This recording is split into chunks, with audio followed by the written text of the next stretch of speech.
And welcome to day 2 of the 7th annual Copenhagen Democracy Summit. I'm Jean Meserve, the host of the NatSec Tech podcast and a member of the Transatlantic Commission on Election Integrity. And I'm Suzanne Lynch, Associate Editor of Politico and author of our Global Playbook, which has been running from here this week. We had an incredible day yesterday. We took a tour of the globe and visited hotspots in Europe, in Ukraine, in Gaza, and Taiwan, and Russia. And the end of the day was fantastic with a very spirited presentation from Masih Alinejad and also a terrific performance from Rana Mansour, both of them talking about the plight of women in Iran. It was a great day. Yeah, so today I think there's going to be a shift in emphasis. The focus today is very much on technology. The threats to democracy, to elections in this big election year from those advances in technology we've seen over the last few years, particularly in the field of generative AI. But of course, it will also be looking at the positives, how technology can be used to advance democratic norms, etc. So some of the things on the agenda today, we've got a great session. Jean, I know you're chairing this with the Democracy Tech Fellows, where we're going to have young entrepreneurs from countries like Georgia, Ukraine, Moldova, Armenia, kind of in a dragon's den situation, showing some of their work. We're also going to hear from a lot of experts in the field. Our own Mark Scott from Politico is here, representatives from the private sectors, companies at the forefront of technological advances and these kind of issues. And then later in the morning from former Finnish Prime Minister Sanna Marin. And just a reminder to those of us joining in person and online, follow along using the hashtags CDS2024 and hashtag Defend Democracy. And for those of you in the room with us today, you will be able to network and ask questions and vote using the conference app. So hopefully you've downloaded that. We will use that voting function later today during the Democracy Tech Entrepreneur Showcase that Suzanne mentioned. Remember, you can ask questions also by going to the session and the agenda and tapping on the session title. We look forward to hearing from you and having a great program today. Thanks for being here. And now, let me welcome to the stage Anders Fogh Rasmussen, our host and also the founder and chairman of the Alliance of Democracies Foundation, and joining him, Mark Scott, chief technology correspondent for Politico. Come on over.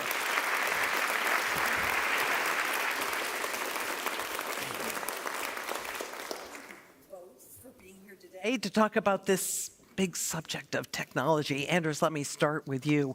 How did you come to see the role that technology can play in defending democracy, and what role do you see it playing? Yeah, actually, it's closely connected to the start of the Copenhagen Democracy Summit back in 2018.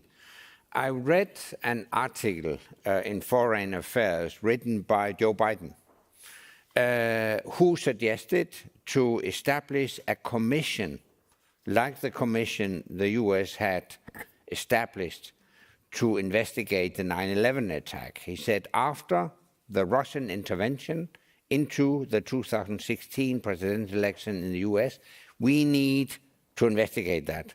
So he suggested an American commission. I said, okay, this is not just an American challenge. We also have a challenge in Europe. So I called him and suggested a Transatlantic commission. And we did that. He and I co-founded the Transatlantic Commission on Election Integrity, where you were a prominent member. Thank you. That was a start. And you may remember that back in 2019, you and Nick Clegg, who is also a member of the commission, had an appearance at stage, and Donald Trump, President Donald Trump, called in. Yes, and I interviewed President Donald Trump. Donald Trump. That was fake news. Yes, it was an artificially generated image of Donald Trump. Absolutely. That was the first example.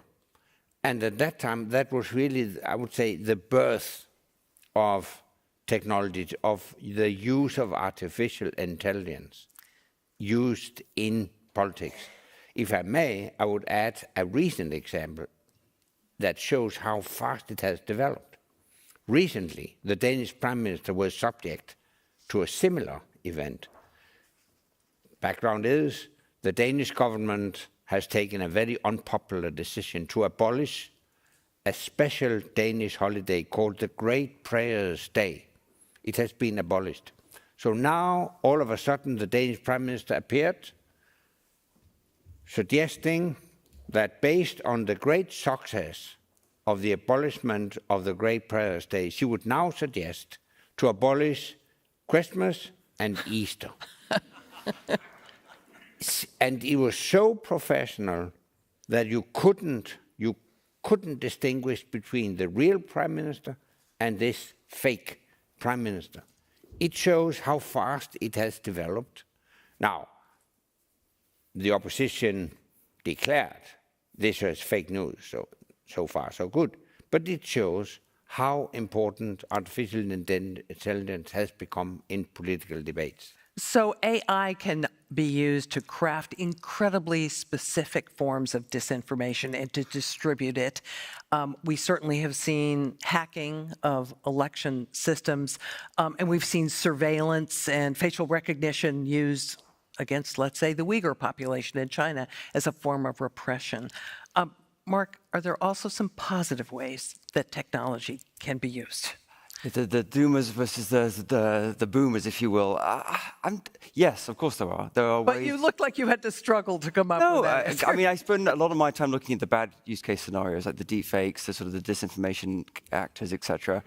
But we can also look at the use of AI in monitoring elections, blockchain technology to make sure everything is safe. There are a myriad of ways, positive ways that tech can be used. I suppose there is a legitimate fixation on the bad case scenario because it's more fun to write about, to be frank, from my perspective, but also it's more to raise awareness within populations that, you know, what is out there, right? And so if you have the case of the deepfake here in Denmark, and that got a laugh from the audience, that is going to get people's attention more than me discussing sort of the sophisticated techniques of AI to maintain election security. That just sort of turns people off. So part of this is about trying to balance the legitimate, but I would suggest overblown hysteria around AI with what's really going on, and also some, as you say, some of the positive cases for tech. You know, it occurred to me as I listened to Nico Jaspers talk about people's aspirations for democracy, that a lot of the things people want could be delivered through technology. They want healthcare. They want education. They want various kinds of citizen services. And technology can enable all of that, can't it, Anders? Yes, indeed, it can. And even when it comes to democracy, we can use new technology in creative ways to strengthen democracy and strengthen the control of voting process, etc. Actually, later this morning, we will listen to tech entrepreneurs from emerging democracies telling stories about how they have created new businesses focused on using emerging technologies to improve the democratic processes. So yes, it can be used in a positive way.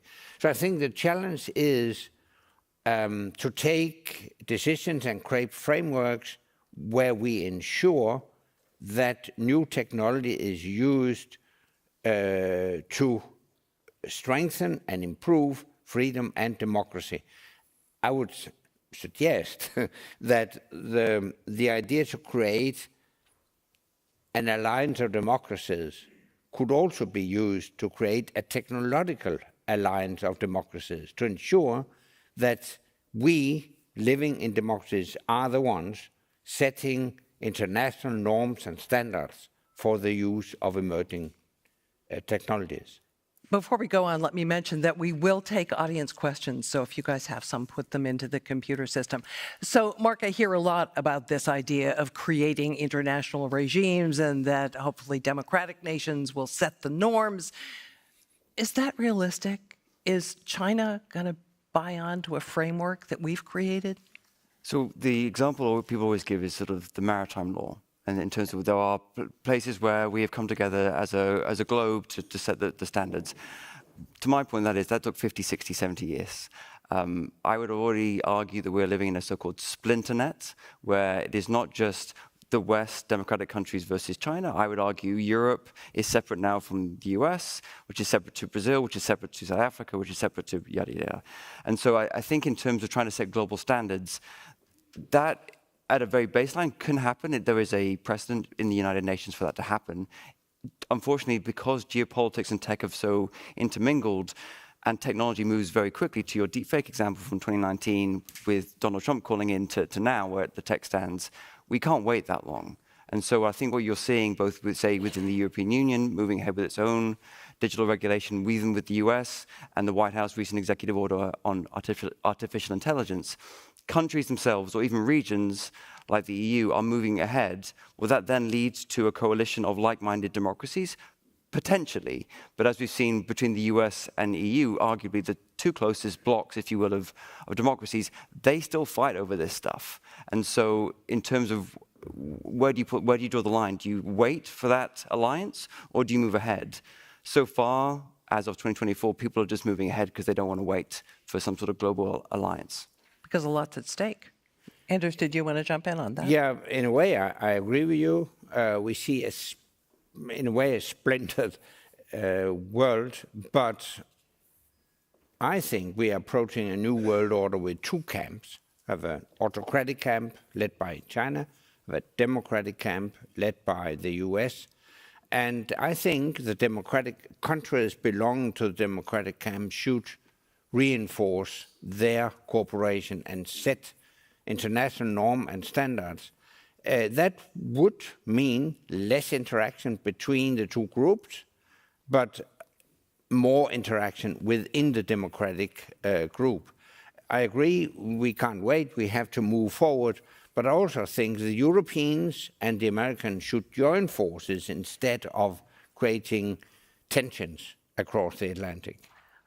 Mark, there is something called the US-EU Trade and Technology Council. Talk to us about what that is, what it does, if it's effective, if it's a possible way forward. Of course, yes. So that's been going for about 2.5 years. It is a biannual meeting between Antony Blinken, Valdis Dombrovskis, and other senior EU-US officials. They get together. They are, to your point, trying to create linkages between primarily mid-career officials, so take out the politics, focus on like the actual policy, which is my jam. It's been somewhat effective, mostly to rebuild relations that kind of went very south during the Trump administration.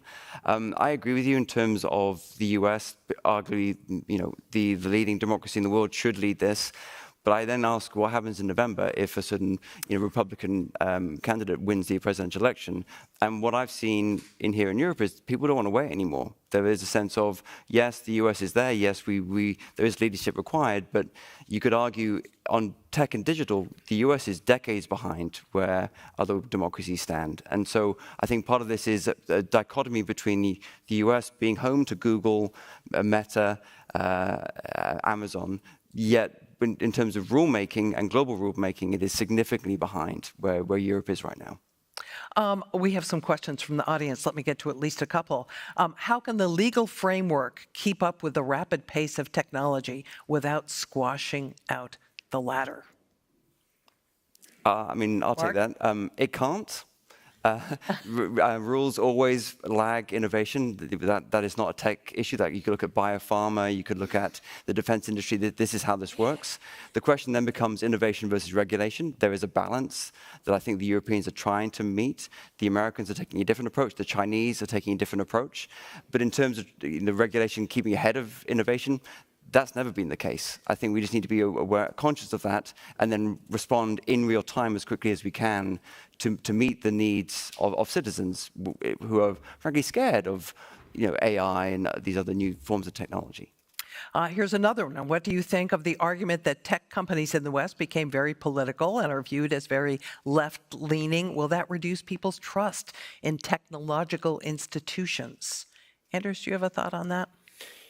I don't know if these companies as institutions are in particular left-wing. Well, I think they are platforms used by ordinary citizens.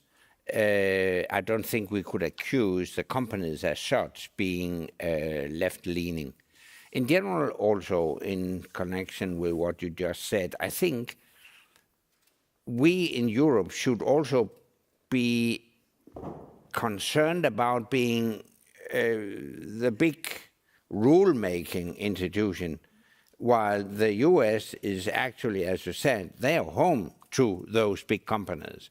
Maybe in Europe we should be more focused on how we can create new tech giants instead of just make rules. Mark, if I could follow up on that, the argument that I've often heard is that the rules in Europe actually make Europe less innovative. Would you agree with that? Yes, so the companies. I mean, the basic thing is, as much as of a Europhile I am, despite being British, the EU is not a single market. It is not a single market for digital services, let alone regular analog services. And so to suggest that you're going to compete against one singular state like the US with the financial capital and economic and technical resources is just unworkable. We have a German startup, a Finnish startup, a Danish startup, not a European startup. This is an issue that goes back 2 decades. I would argue Brussels has focused too much on creating the next set of rules without finishing the initial project, which is creating a single market from which you can then build the Google of Europe, if you will. That hasn't happened, and frankly, it's not going to happen with the rules we have now. So I can't let this session end without asking you about the state of the tech rivalry. Mark, if you're going to put money on it right now, who's going to win this? Is it going to be the West, or is it going to be China and its allies? So I'm not a China expert, so my knowledge is only from what I read and talk to officials about. I'm still betting on democracy. I mean, shocker, right? I think as much as we can discuss the capital that the Chinese government can put into resources, it doesn't have the flexibility that democracy inevitably has. And so I think, despite the tension we see between the US and Europe and many things, they are still very closely connected and allied. And so if I was going to bet, I look at all the Western tech companies, and not just American ones, who have gone global, and I look at the Chinese ones. Arguably, the Western ones are still more global than the Chinese ones who focus primarily on their domestic market. So in terms of betting, I'm doubling down on democracy. Anders, I presume you'd make the same bet, but what are the implications if that's not correct? What are the implications if China comes out on top in the geopolitical competition over technology? Xi Jinping has clearly outlined his vision to be the dominating factor by 2049, which is the centenary of the establishment of the People's Republic of China. So that is the Chinese ambition, and the consequences for all of us would be less freedom, less democracy. So we have to win this race. And I'm betting exactly the same. I think freedom and democracy will remain the strongest force in the world, so we will prevail, provided that we unite our forces into an alliance. Anders Fogh Rasmussen and Mark Scott, thank you both for joining us here today for this great discussion. Thank you.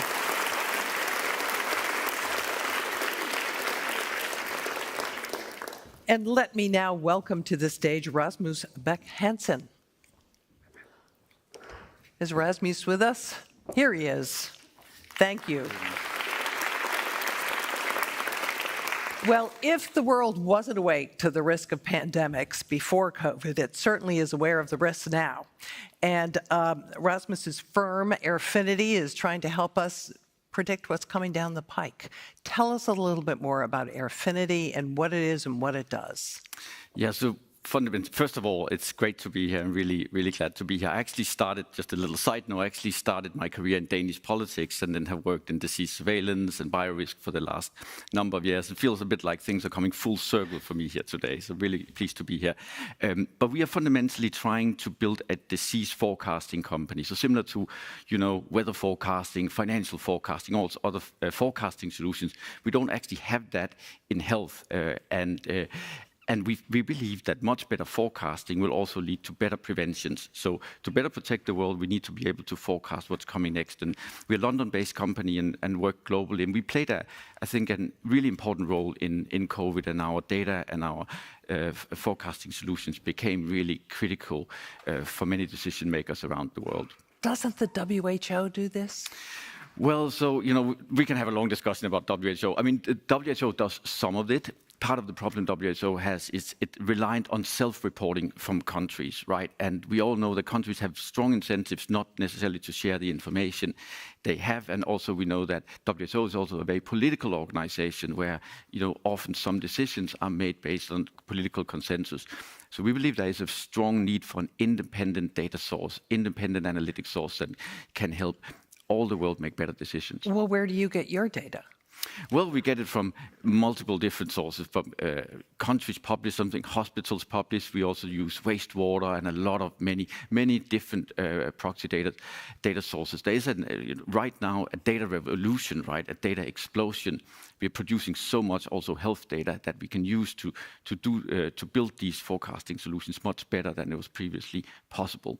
What trends are you seeing? Well, so I first wanted us to just take a little bit of a step back and look at how bad COVID actually was, because it's now behind us. We live our normal life. We don't really think about it as much. But COVID was such a big deal, right? 25 million people estimated lost their lives. I mean, that's an insanely high number. We have had very few global events in human history that comes anywhere near that. It really puts, and if you look at the economic damage, it goes in the 15 trillion. We are still suffering from that. So it really puts it in between, we try to graph it up here, it puts it in between the First World War and the Second World War as in terms of impact. And I think it is the right way to think about pandemics. It is really on the par with a global, major global crisis. And then, many people would say, I have many policy makers come to me and said, okay, we get it. That was a big problem and, a major global disaster. But now we can wait 100 years because the last pandemic we had was in 1918, right? So we are now safe. But of course, it doesn't work like that. With a lot of the things we're seeing with climate change, globalization, but also synthetic biology, some of the themes for this conference, AI, the risk of a new pandemic is actually increased. So you're looking at data. You mentioned this possibility of synthetic pathogens, which could be created by AI and gene editing. Yeah. Would you be able to pick that up? So it is possible to detect what is a human-made virus versus a non-human-made. And I think actually from an impact perspective, of course, it matters hugely whether it was an attack or not. But from an impact and how we deal with it, it actually doesn't matter so much. We still need the same vaccines.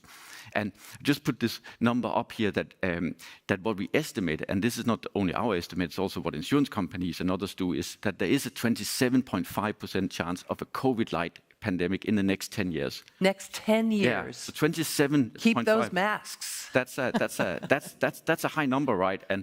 And also bear in mind that COVID, in some ways, it sounds crazy to say, but it was a mild pandemic to some ways. It could have gone much worse.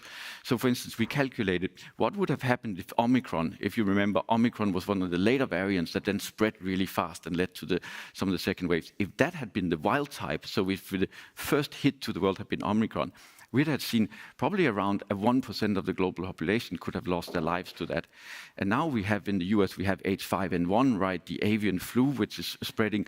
And that would, if that goes to a global pandemic, that would be even worse because it has a higher case fatality rate. So I do see bird flu on your chart here. How big a risk does it pose, do you think? I think it's a very, very significant risk, right? It's now jumping from birds to cattle. There's humans. Yeah, there's human cases. I think there's several hundred human cases. And again, we don't have a full surveillance solution, so we don't actually know how to fully monitor that.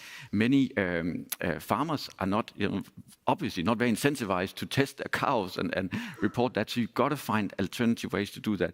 But that is a very big risk that U.S. officials are very concerned about. That if this starts spreading, this could have also major election impact. But I think one of the silver linings of all of this really is that we saw an acceleration of vaccine technology, of diagnostics, antivirals, a whole host of things. So we actually have the tools, we're beginning as a world to have the tools to deal with a potential new pandemic. And that can reduce the risk massively. So one of the things that we also looked at is like, what would have happened if we within 100 days would have had well-working vaccines, and that would have reduced the impact very significantly. Vaccines in itself saved around 25 million lives. And we got them quicker than anybody expected we would, thanks to mRNA technology. We got them much quicker than we had hoped, but some got it even quicker. China, and we'll maybe get to that, but we can do it even quicker than that. And I think the 100-day mission, which is basically a goal of producing well-working vaccine within 100 days, that would be a really good cornerstone of pandemic response. If you can get people to take the vaccines, which has become a huge political issue in the States now. An anti-vaccine candidate running for president. So, I mean, absolutely. I mean, if you look, so one of the things that we've done for this summit is we looked at democracies. How well did democracies fare during the pandemic versus non-democracies or autocracies? And the really good news is, and I'm really happy to announce that democracies overall fared much better. So democracies, even if you take into account that democracies are wealthier, have better healthcare systems, healthier population, etc., even if you take all of these into account, democracy in itself seems to lead to better overall outcomes. And why? Yeah, we speculate. I think. I mean, I'm glad, but why? I think there are multiple reasons. I think one major reason is that democracies were the ones that developed the best vaccines. That is definitely one, So the Pfizer and BioNTech vaccine, the Moderna, they came out of Western ecosystems, long-term investments in R&D, in a thriving bio industry. I think that's one thing. I think another thing is trust in government, right? As you say, you gotta trust your government if you're going to take a almost mandated vaccine. And this, when you look at this graph, you can say that a lot of we measured by excess deaths, a lot of the lower ones are democracies, but there's also outliers. For instance, the US. The US had a really bad pandemic, and that was not because they didn't have the vaccines. They had, they produced the vaccines, they had them available. But many places in the US, there was reluctancy to take the vaccines. The uptake was just too low. And there will be again. China had these big lockdowns that went on for a long time, and yet they didn't do very well. No, so China had actually kind of fairly few excess deaths, and that's also why excess deaths is not the only way to look at this. But there has a lot of other ramifications for the long-term lockdowns, and I think fundamentally lockdowns are at odds with democratic societies, right? It's really a failure of pandemic preparedness to have lockdowns. So what we need to get to is a place where we have pandemic preparedness, so we don't need a lockdown when the next pandemic hits. And preparedness gets us to supply chain issues, which were huge during COVID. Have we rectified that? Well, the short answer is no. And I think it's maybe, again, would make sense just to take a quick step back, because China came out of the gates producing vaccines like no one would have thought was possible, because China didn't really have a biotech industry or a pharma industry. I mean, can you name any Chinese pharma company? But they had the genome. Yeah, they had, and then they have an ability. They had the full supply chain, right? But so one of the problems the West had was that we had some vaccine production, but it takes like around 300 ingredients to produce one vaccine. A lot of that came from China. China didn't think like that. They thought through the whole supply chain, and that enabled them to really go and produce vaccines very, very quickly. So the first year of COVID, China had all the vaccines. The West had very, very few. And one of the problems that created was that it enabled China to go to Africa, to go to South America, and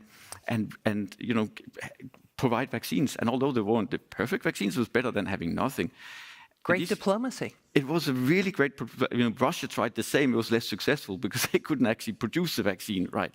But that, and when you speak to many African leaders and South American leaders, they feel very let down by the West. There's no doubt about that.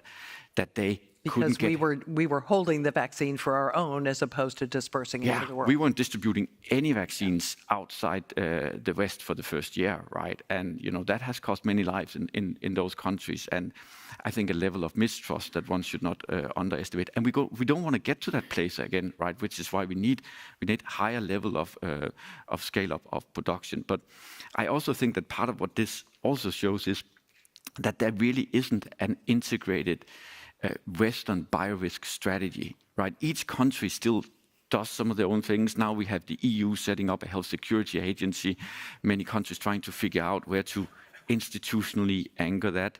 US has a lot of investment in that, but it's not really integrated with a wider NATO strategy. So I think that on the back of the pandemic, the Western democracies should really sit down and try to develop a comprehensive plan. Have you thought about what kind of umbrella that would come under? What sort of organization would run it? So I thought a lot about that.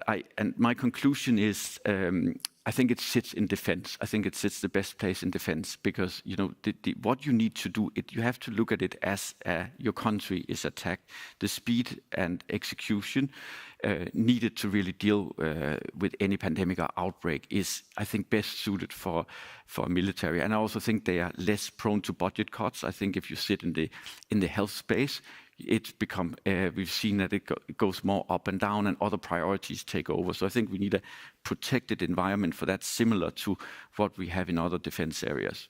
Rasmus Beck Hansen of Airfinity, thanks so much for joining us. Very important topic.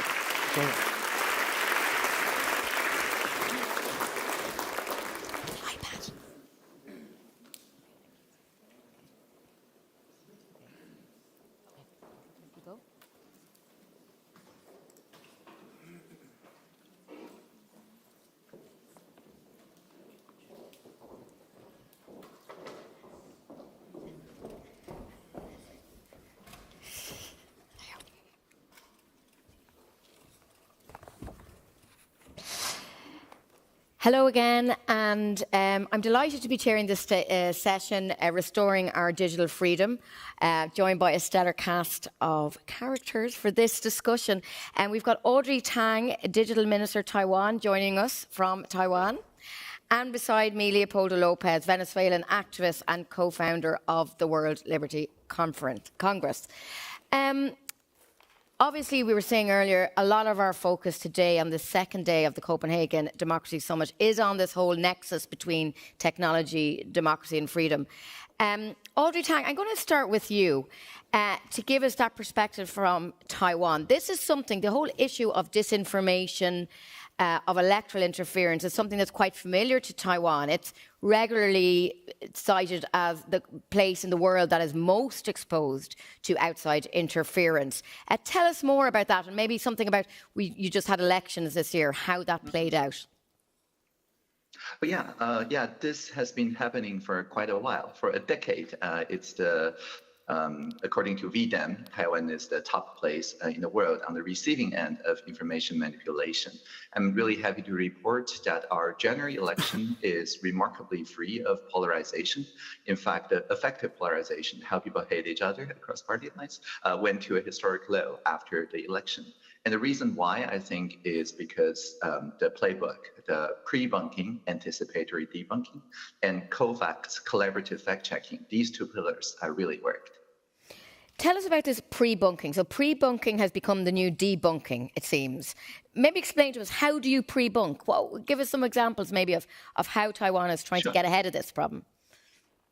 Yeah, what's crucial is preempting the information manipulation before it reaches people. And to do that, you need to suss out the grand narratives the manipulators use. For example, they always say that democracy never delivers. It only leads to chaos. The democratic process are corrupt. And then if you can pre-bunk these information manipulation, then you say not just to people that it's coming, but also show people how exactly, for example, there's going to be information manipulation about the election process being rigged, that the counts are doctored or whatever. So please take your recorder, take your phone and to the counting station, because we're a paper-only country when it comes to presidential and legislative ballots. So anyone can film each count from 3 different directions and keep a complete record. And interestingly, that actually puts the conspiracy theories right after the election to its ending very quickly, because all 3 major parties have people in the counting station and they can attest that there's no election rigging going on. I've also shared a couple of years ago a deepfake movie of myself, a short film of an actor playing me and showing people generative AI is coming. People can actually deepfake any celebrity or public figure very easily. So don't trust anything just because it sounds like me or look like me. Okay, so that's one way of trying to highlight to people what the issues are before they happen, in a sense, so people are aware. This idea then of collective fact-checking, I mean, is there anything that you guys are particularly focusing on there to get people engaged in that, or how does that work? Yeah, Taiwan has a vibrant cybersecurity, antivirus, and also trusted technology industry. So people usually install antivirus like from Trend Micro or blocking unsolicited calls from Who's Call and so on. And these companies do have solutions that you can invite a chatbot to your group chat, and you would just look at the fraudulent addresses, this one-click fish emails or whatever, and tell you that these are highly dubious. You should think twice before clicking it. But interestingly, all these also connects to the COFACTS database, which is done by the G0V or GovZero civil society organization as a movement, so that people can contribute, each and every one of us, new debunking materials, new clarification materials, and so on, to anything that is trending, that is viral. So in a sense, it's like Wikipedia, but in real time. And people do participate in what we call media competence, not just literacy, in their high school classes, because literacy is when you consume and competence is when you co-create. And we found that it is the process going through this fact-checking process that inoculates a young mind. It is not the facts-checked, those small nuggets of check facts that inoculates people. It's thinking like a journalist and going through the process that inoculates the people. That's interesting. So when people are told this is not true, this is the reality, that might not have as much of an effect as if they are to go through the process of finding out the facts themselves and fact-checking themselves. Exactly. It has to be transparent. It has to be participatory. Interesting that intervention at a younger age. Just to encourage people as well to use the app. We will have time for questions at the end, so any questions you want to put to either of our panellists. Turning to you, Leopoldo Lopez. Venezuela, we heard from you yesterday as well. So much to say about your own biography, your time in prison, your efforts to stand up politically in your country, and now what you're doing here in exile, effectively. But can we just focus? What's fascinating, we've heard a lot about this being the year of elections. Venezuelans are going to the polls this summer. First of all, what's your feeling about that election? Do you think change could come? And secondly, what kind of role do you think technology may play in that? Well, first, thank you again to the Copenhagen Summit, Audrey. It's a great honor to be sharing this panel with you. My main message today about Venezuela is that we need to be very optimistic. The Venezuelan people want change, and the Venezuelan people are mobilized. More than 80% of the people are clear that they want to vote against Nicolás Maduro. And we are going to an electoral process that is not fair. It's, of course, with all of the obstacles, but we have been able to go through all of those obstacles. And although we had a candidate that won the primaries, Maria Corina Machado, that was not allowed to register, we were able to register Edmundo González, who was completely unknown only 3 weeks ago. And today, he's polling over 60% of the support. So as of today, there will be a transition in Venezuela starting on August. A lot of scenarios could happen, yes. Maduro can call a war with Guyana. Maduro can postpone the election. But as of today, we will start a transition to democracy in August with all of the obstacles. And my main message to the people here listening is to take a look at Venezuela with great levels of attention, because the Venezuelan people want change. And if there is change in Venezuela, there will be change in Nicaragua, there will be change in Cuba, there will be change in Bolivia. Yeah, it's fascinating, this idea that the original candidate was banned from running, and now you have this relatively unknown who's enter the race with Maria Mercado, appearing alongside him a lot of these rallies. But despite this optimism, I mean, how confident are people that this can be a fair election? And what role would technology, misinformation, do you expect that to play a big role in this? Well, the regime has been very active in using all of the tools of technology, censorship, in order to try to get their message across. But there is something that is heavier than all of the manipulation, which is reality. They can tell you all of the lies through social media, through TV, but if you try to get running water in your house and you don't have running water, if you switch the lights and there's no electricity, if you go to the shop and try to buy food and you don't have enough money to buy food for your kids, or the reality is heavier, and that is why people want change. However, technology still plays an important role, and access to internet, the very basic issue of technology, which is access to internet, is crucial for this election, to let people know how to vote, to let people know where to vote, to let people know what is happening before, during, and after the election will be critical. So we are figuring out ways in which to overcome all of the censorship that the regime has imposed historically and that they're preparing to impose for this election as well. Because that's an interesting point, because Audrey Tang, you were making the point there that Taiwan is extremely advanced when it comes to technology. You were talking there about the citizens of Taiwan. I mean, we all know that the companies that emerged from Taiwan, but the citizens themselves being so aware of antiviral products for a long time. Do you think that kind of media literacy and access that Leopoldo was talking about here is important in terms of trying to tackle disinformation and giving people that power? Yeah, definitely. I think not only internet is a human right in Taiwan, broadband is considered a human right. So for just around 16 euros a month, you get unlimited data connections, no matter if you're in the most remote island or whether you're on the top mountain, almost 4,000 meter highs in Yushan. And that's our commitment to broadband as a human right. I would also add to that the democracy is in Taiwan, not just voting, but also deliberation.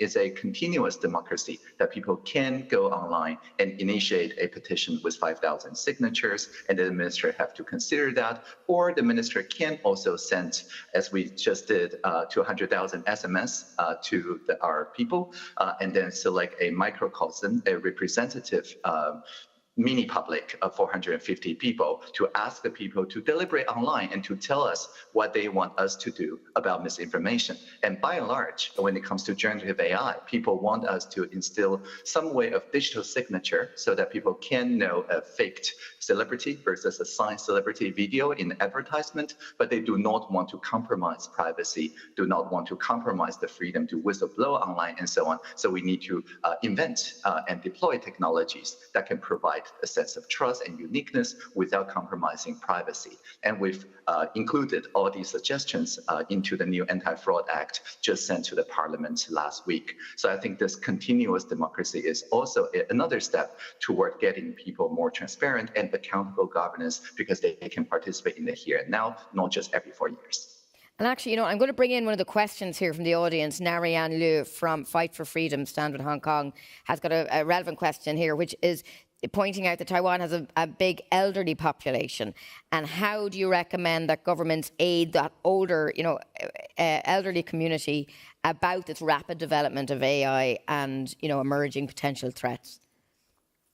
Yeah, indeed. I think we go where the people are, and our elderly people are actually very active online. In a sense, this online deliberation facilitated by AI is more inclusive to many elderly people, because if we ask them all come to Tainan or Taipei or some other place for physical deliberation, there's a certain cost in mobility and for their time and so on.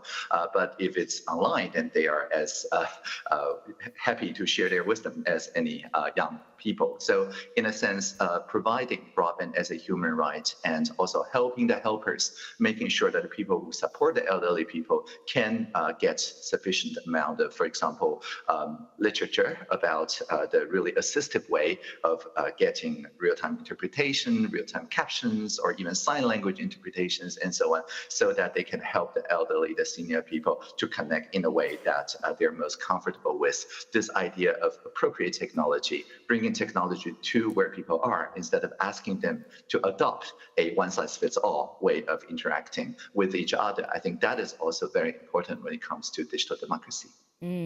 Leopoldo Lopez, how important, we're talking about the negatives here in a way with technology, but how important has been social media for you and for opposition voices? I'm thinking of someone like Alexei Navalny. Look at what social media did for him.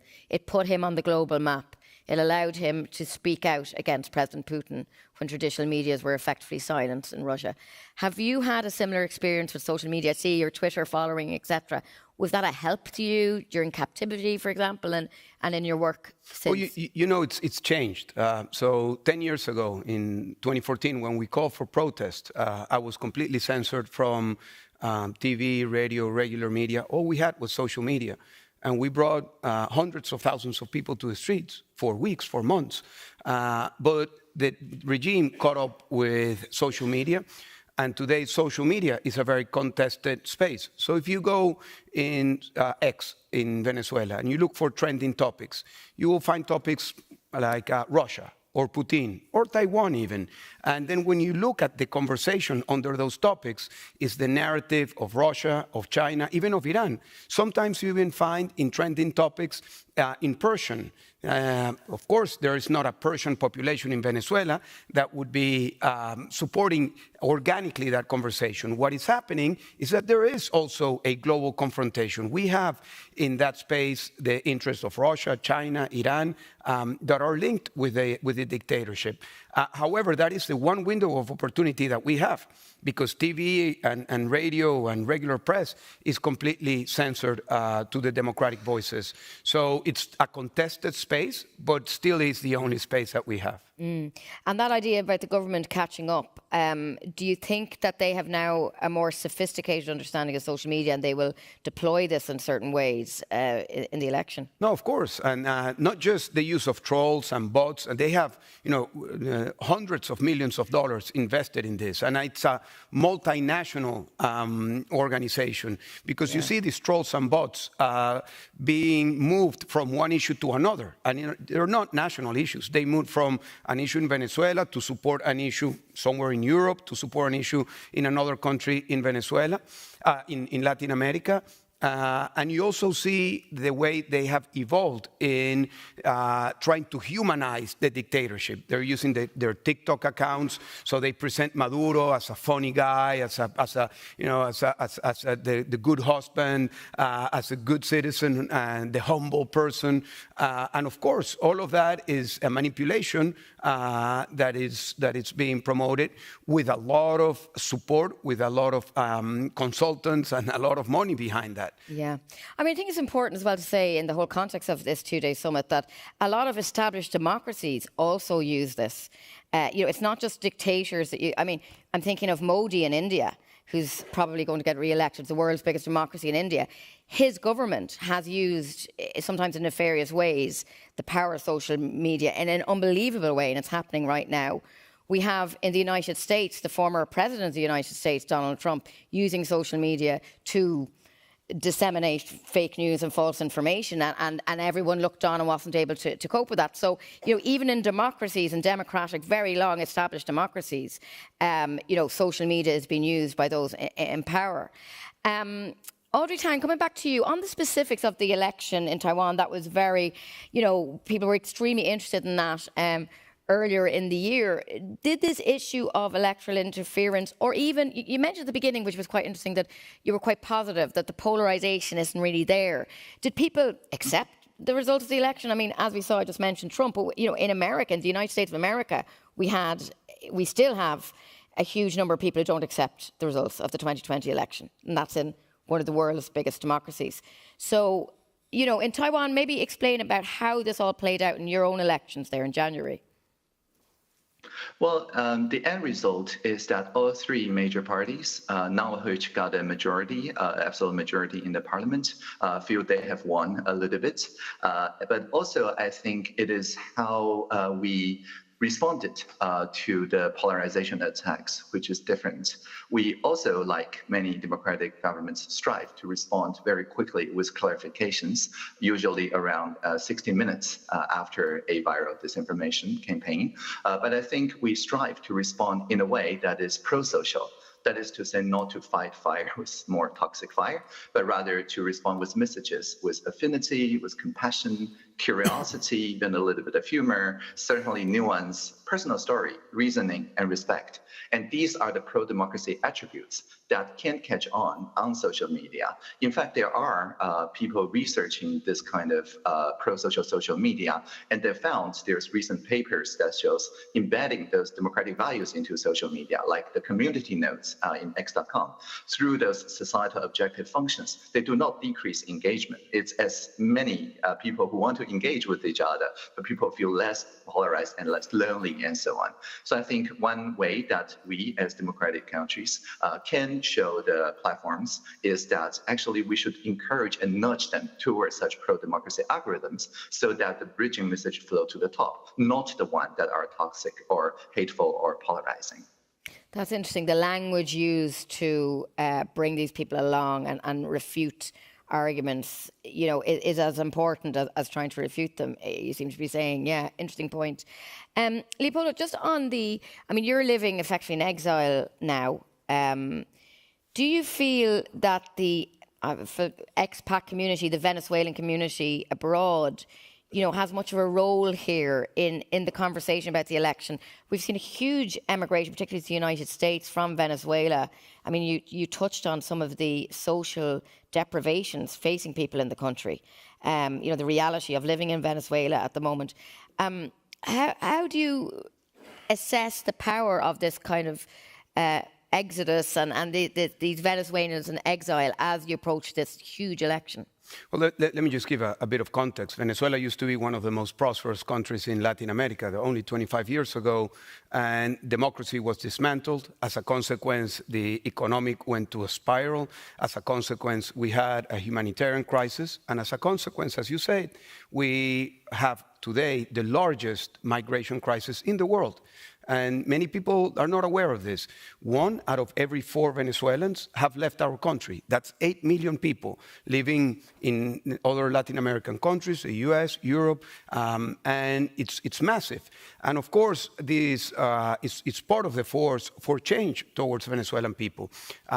We won't be able to vote. Of the 8 million Venezuelans who are in exile, only 67,000 will be able to vote. So they close the opportunity to Venezuelans living outside to vote. But we all have ways to communicate, to mobilize the Venezuelan people internally. So I think that there is a very important role in technology there, not just to communicate, but also to provide support and resources. And that's one of the uses of technology that I believe has a negative side, but it has a positive side, which is the use of cryptocurrency, that we have seen how this has become a tool to provide resources, remittances to the Venezuelan people without the interference of the state. I think that there is a critical concept here in terms of communications, access to internet, and access to resources through cryptocurrency, which is to provide independence to individuals. Independence in terms of their financial reality, independence in terms of the way they communicate, they consume information. And I think that this is something that should be promoted in terms of the democracy confrontation that we have with the autocratic model, because the autocratic model is about completely the contrary. It's about the dependence of individuals to the state. So I think that technology is set to provide a lot of independence in different areas of individuals, even living under autocratic regimes. Yeah, fascinating. It reminds, listening to what's happening in Venezuela and that sense of hope, people will all remember like the Arab Spring, where that was fueled by social media. And then in a lot of cases, ultimately the outcome, it didn't follow through. So, but that was a different time. And, there's a very specific situation in Venezuela now. And the very fact that this opposition candidate is being permitted to run and is so ahead in terms of the polling is showing a real possibility of change in July. Audrey Tang, coming back to you, there's a couple of questions that are coming in, and maybe as well, Leopoldo, you'd have views on this. What additional requirements should we create for social media platforms to have them further support democracy? Audrey Tang, what do you think about that? Yeah. I co-wrote a whole book about this. It's going to be published next week, but you can already read it online. Great. It's at plurality.net. But the idea of plurality or collaborative diversity requires social media to not only accurately portray the diversity, but also, as I mentioned, build bridges across those very diverse points and see the conflict that's inevitable as a fuel for co-creation.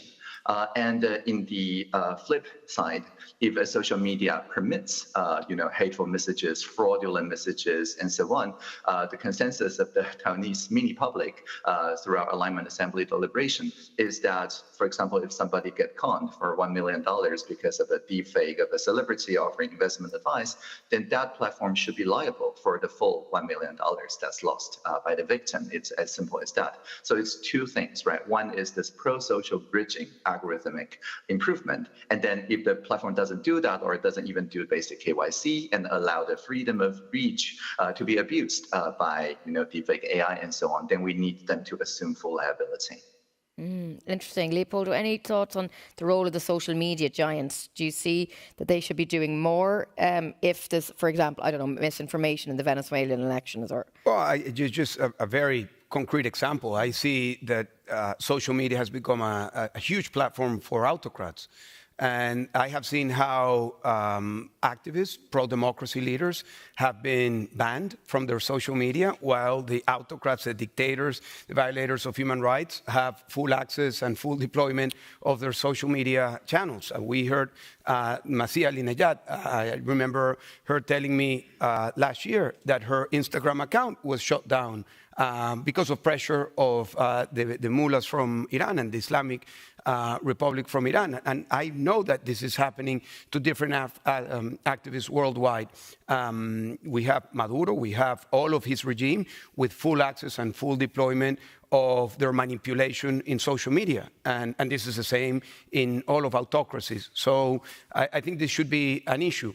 And also, I believe that a lot of the conversation about technology and freedom, it's about playing defense. How do you protect yourself from deepfakes, from manipulation?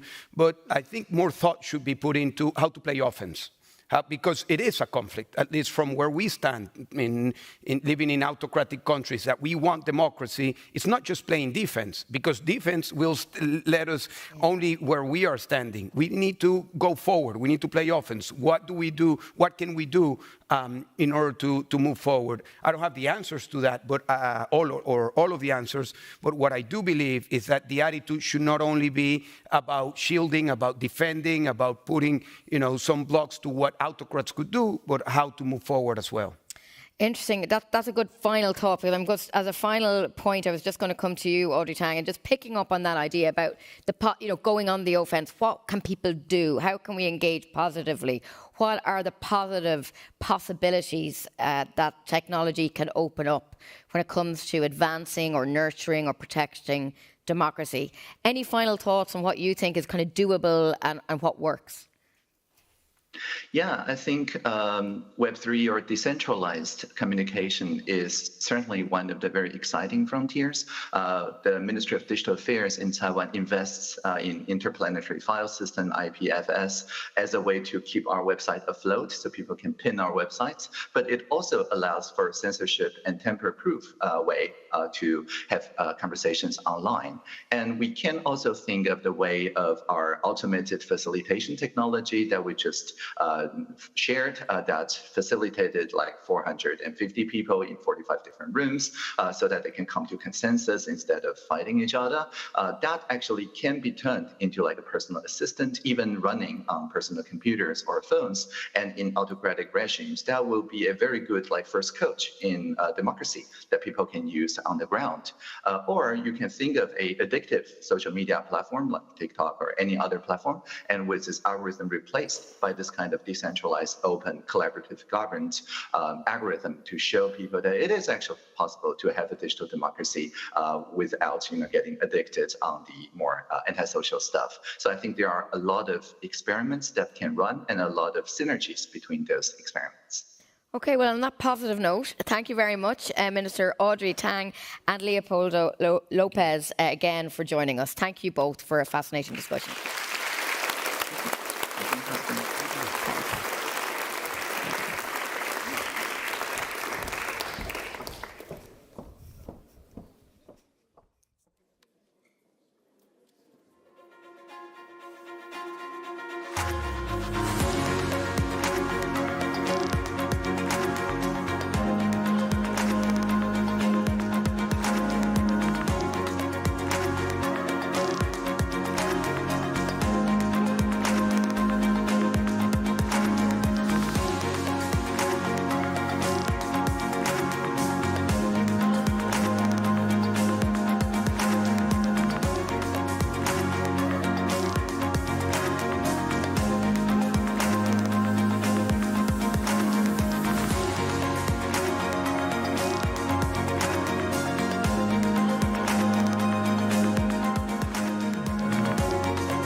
So, the war in Ukraine has pressed home to all of us the importance of technology on the battlefield and off the battlefield. So with that in mind, the Alliance of Democracies Foundation is once again promoting the development and scaling of democracy-oriented tech projects. Through its Democracy Tech Fellowship program, it has offered masterclasses and mentoring, and today it's offering awards. In partnership with the International Strategy Forum, Trifork, and the New Democracy Fund. 3 different awards are going to be handed out today. They are the Copenhagen Democracy Tech Award, the Super Election Year Award, and finally, the People's Award. So first, let me welcome our 3 expert judges to the stage. Jan Larsen, founder and CEO of Trifork. Nima Tisdal, who is CEO and partner of Nordic Makers, and Nick Cohen, director of the International Strategy Forum of the Special Competitive Studies Project. And now the real stars of the show, let me introduce our Tech Entrepreneur Fellows. Anton Tarasuk from Ukraine. His project is Mantis Analytics. Dmitro Bilash from Ukraine, Osavo. Miriam Akalkatsi from Georgia, Gender Barometer. George Gogua from Georgia, Slavnili. Anatolikashvili from Georgia, her project is called Venici. And Ariadna Dron from Moldova, Marmoris. Thank you all for being here today.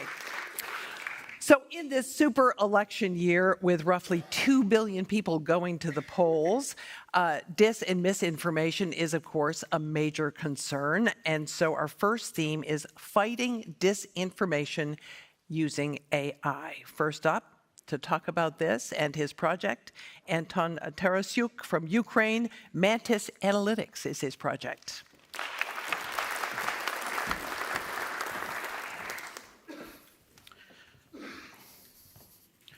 Hello, my name is Anton Tarasuk. I'm a founder of Mantis Analytics. We spot risks and secure growth with artificial intelligence. Mantis Analytics is a modern AI-powered real-time risk management platform, specifically designed for mid-sized businesses and enterprises. We were born in Ukraine during Russia-Ukraine war, and we were tried and tested in real life and death conditions. But before that, I worked at a consulting agency. And once we advised a client whom we understood could be targeted by Russian military if they advance. So we proposed an action: communicate and evacuate. It was a common sense advice, not really backed by hard data. So it was ignored, and nothing happened. But then, this happened. This client had experienced enormous amounts of losses. And for me, this was a lesson when I understood and felt that lack of data brings you decision vacuum. And decision vacuum means billions of dollars in losses. In today's world of interconnected risks, disregarding even one strategic risk is just too high, and it brings a domino effect. And nearly 50% of companies still rely on spreadsheets for risk management. Luckily, businesses are waking up, so more strategic risk decisions, more investments in risk tech, and more risk work is anticipated in upcoming years. Also, regulators are pushing. So now is the perfect time to transition from old-school risk management to proactive strategic resilience and to use it as a driver for business growth. This is what Mantis Analytics is all about. We provide you real-time risk assessment with the power of AI, 24/7 situation awareness and asset monitoring, rapid crisis alerts, and we aid your compliance efforts. We are talking about $150 billion market for risk management here, with $13 billion for situation awareness for mid-sized businesses ready to be addressed. With such a massive market, with such a right timing, and with our experiential advantage, we are set up to become a $1 billion company. We have been operating for a year right now, which is a warm-up for a B2B startup, but we already got our first revenue, secured 4 commercial contracts, and negotiate more. Mantis Analytics attracted the most powerful team in Eastern Europe. These are the words of the Minister of Digital Transformation of Ukraine, and he knows what he is talking about. But we are at a Democracy Summit today. And if this war has taught us anything, it taught us that democracies are fragile. If we cannot protect our assets, our bodies, we cannot protect democracy. Right now, as I'm pitching here from stage, Mantis Analytics helps the security team of one of the major cities in Ukraine to monitor the security situation and to react as fast as possible. We are raising a safe round. We will be happy to speak with investors interested in what we do. Thank you for your attention. We are Mantis Analytics. We spot risks and secure growth with artificial intelligence.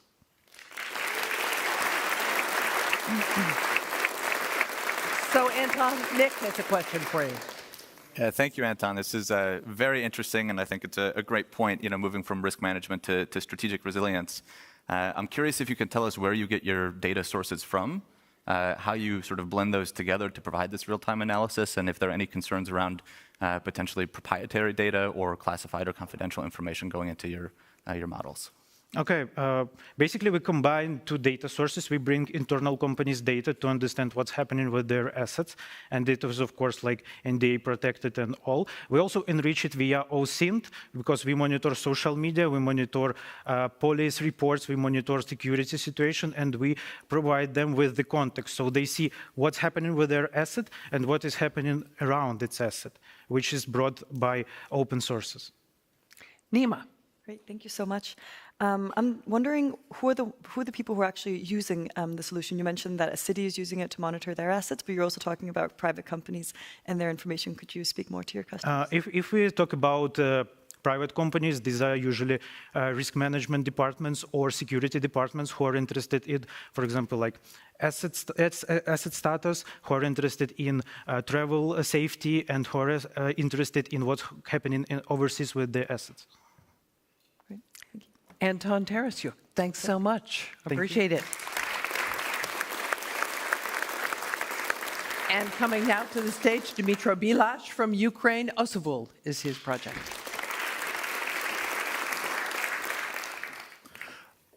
It's an absolute pleasure to be here. My name is Dmytro Bilash. I'm co-founder in Osavul. And in Osavul, we develop AI-powered technologies to combat disinformation and information operations. Osavul emerged as a response to the Russian invasion.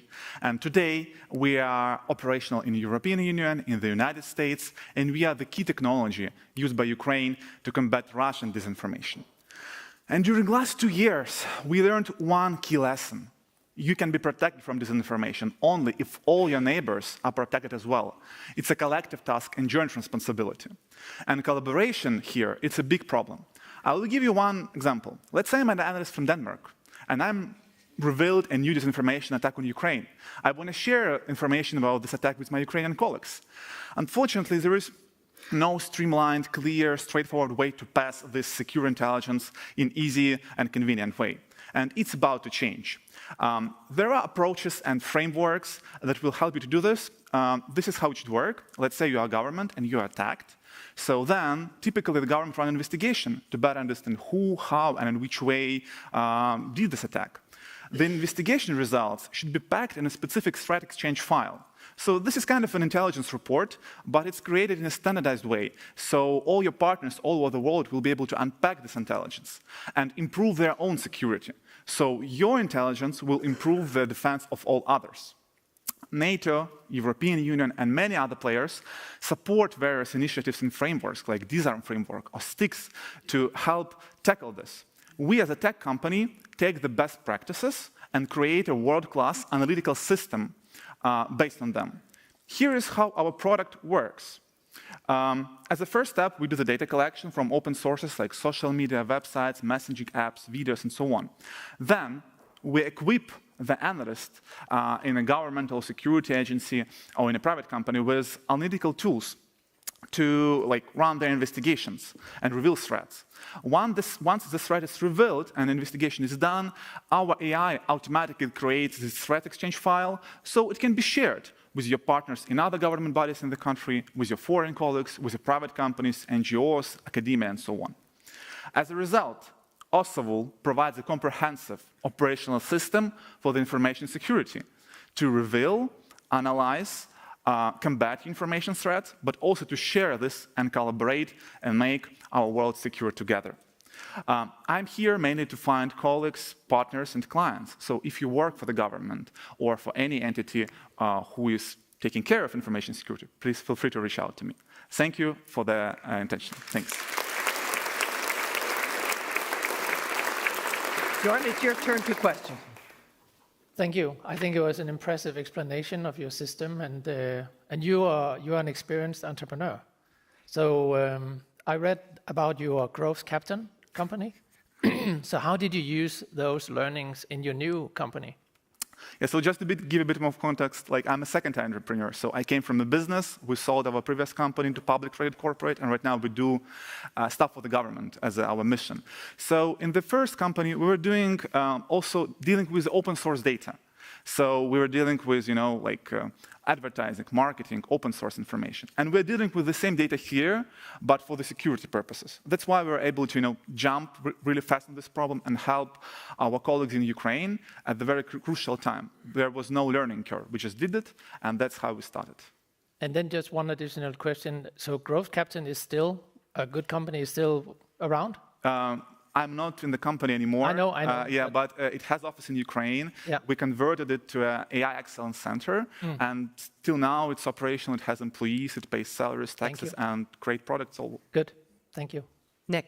Yeah, Dimitra, thank you very much. This is very interesting, and I think my question is perhaps a basic one, but I'm curious to know why you think that your product is better than anything that national cybersecurity agencies or intelligence agencies could do.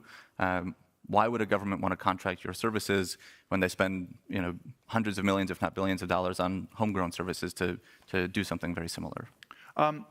The reality how market works, we are not competing with them. We are helping them. They always look for the technologies that will be able to improve the efficiency in the government or security services. So basically, they are our clients, not competitors. We are in a constant communication, asking what they need, how we may help, and we create everything what we created is based on the requests of the people who actually fight disinformation every day. So our goal is to know what they need, create it, and then offer it on a better price and better terms. They just typically like it. So, Dimitra, thanks so much. Thank you. Appreciate it. And now from Georgia, Miriam Akalkatsi, Gender Barometer.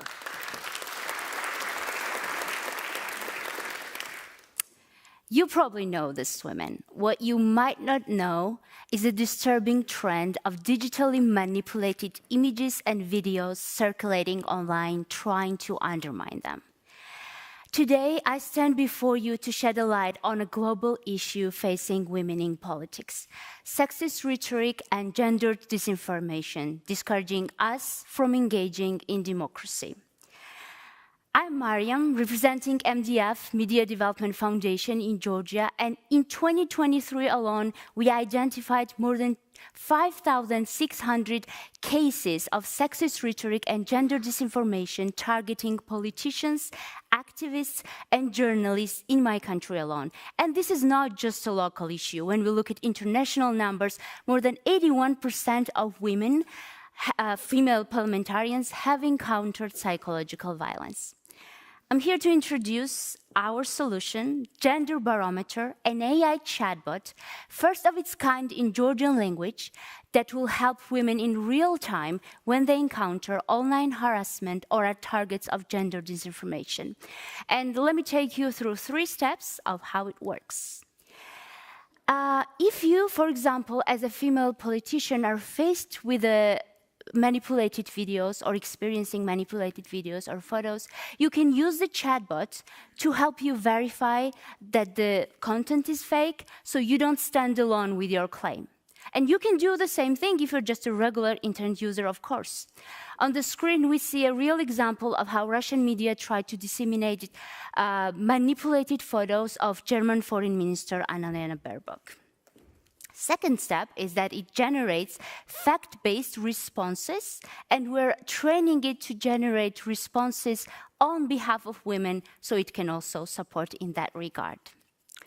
And lastly, it provides in-depth information of how it is fact-checking and where is it getting all this information from, if you ask.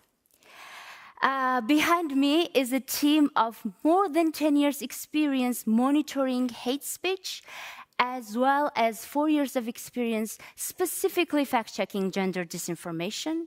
We are training the model on the databases we have, but also our partners, United Nations AI monitoring tool, eMonitor Plus. And speaking of partners, we of course need your support. We are looking for $5,000 funding to fully develop the tool for the upcoming parliamentary election in Georgia this fall, which will be crucial for my country. We're also looking for international partners, influential women like many of you, as well as like-minded organizations. We know that our work is already helping people. There are thousands of protesters in the streets of Tbilisi right now defending democracy, and we're asking you to support us so we can increase our impact with tech. Thank you. Miriam, thank you. Nima? Thank you so much for your presentation and your work. I'm wondering, you mentioned that this is for Georgia now. If you were to go into a different country, how much work is it for you to localize the software to a different geographic localization? The thing is, the methodology won't change. And I mentioned we have partnered with United Nations. They already developed a tool, which is also AI-powered, called eMonitor Plus. So that will help us get more databases from different countries to also develop the tool in English, so it can be accessible for other women worldwide. Yeah. Jorn. Thank you so much. I think you have a solid plan, and I'm impressed with the progress, and also how far you can, stretch the funding. I think that's very reasonable. So this morning I learned that what you can do in fact-checking is to involve all the users. So can you elaborate if it's something you do in your tool? Yes, so what I couldn't fit in my 3-minute presentation is that my organization has its own fact-checking platform, Misdetector, that is a part of international fact-checking networking team. And we're also partnering with Meta to reduce distribution of disinformation online on Facebook and Meta platforms. So it is already in motion, but in terms of users' involvement, it will learn from the users as well while they are using it, so it can be better prepared for the future, if that makes sense. Miriam, thank you so much. Thank you.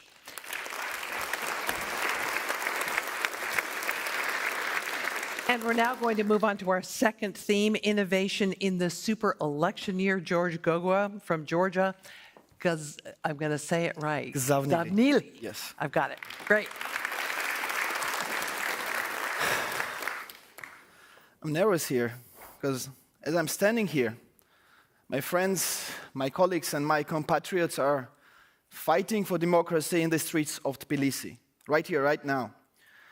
My name is Georgi Gogua. I'm a co-founder, I'm a journalist of Project 64, which is a small startup media company full of outstanding journalists and creatives who are trying to make journalism cool again, which is really hard to do in Georgia as a huge propaganda machine is working against you. When the government has the messages that are trying to blur the lines between truth and lies between friends and between enemies. And one of the best examples of that was the government's attempt to adopt this so-called law about foreign influence last year, the first attempt, when they were basically labeling NGOs, CSOs, and independent media companies as foreign agents, and to translate that into Georgian language, that means foreign spies. And in this situation, as the process was ongoing and there was huge propaganda campaign going on, we journalists at Project 64 did what the journalists would do. We started working and monitoring and studying those speeches. And we found patterns, repetitive words, keywords, and as we analyzed them and we grouped them into categories, we found out that those messages were carefully crafted to divide the society, to seed fear, and as a result, to eliminate all the critical voices in Georgia. And this work led to this demo website we called Gzavnili, meaning message in Georgian. And it serves to visualize political messages and uncover hidden meanings behind them. And last year, the law was evoked thanks to our young generation of Georgia who fought for freedom tirelessly. But this year, the law is back, and as for yesterday, me and my colleagues are announced by the Parliament of Georgia as foreign agents already. There's still huge work to do before the elections in October, and we believe that this is a crucial time for Georgian journalism. And for this particular project, we seek for your support to update our website, integrate new technology in it. But on a broader perspective, this is a time for the democratic world to recognize that independent journalism in Georgia needs your support. Because the war has many faces, and right now one of the battlegrounds is in Georgia. We have to see that. I'm going to end this presentation with the words from our national anthem, Dideba Tawisupelebas, Glory to Liberty. Thank you.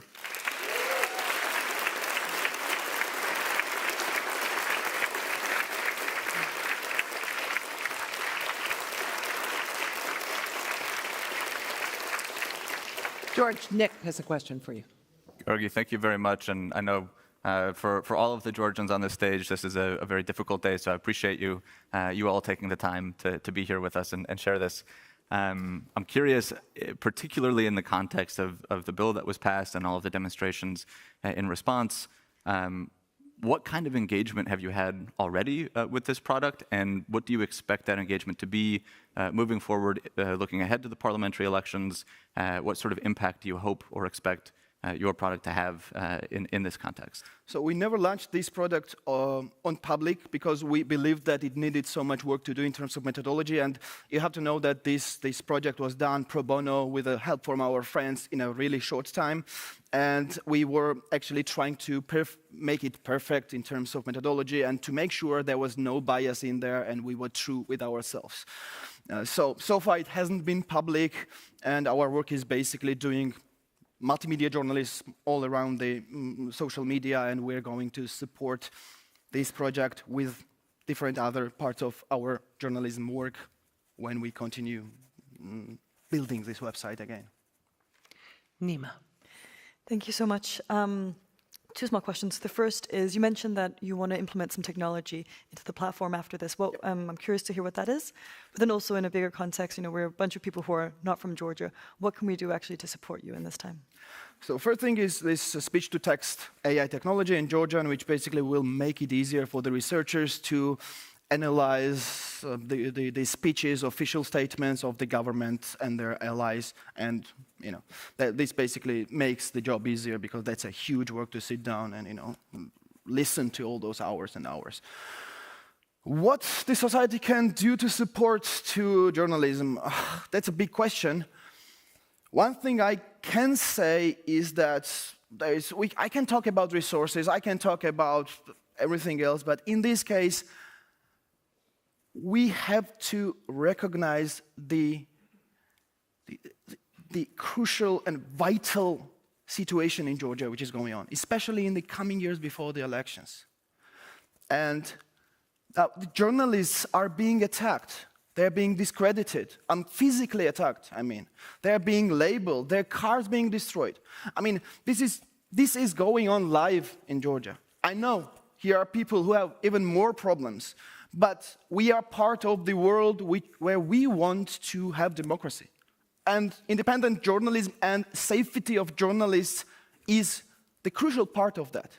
This is the thing. And in this case, only thing I can say is that we have to talk about this as more as possible and to know what is going on there in this small country in the middle of Caucasus. That's it. Good, thank you.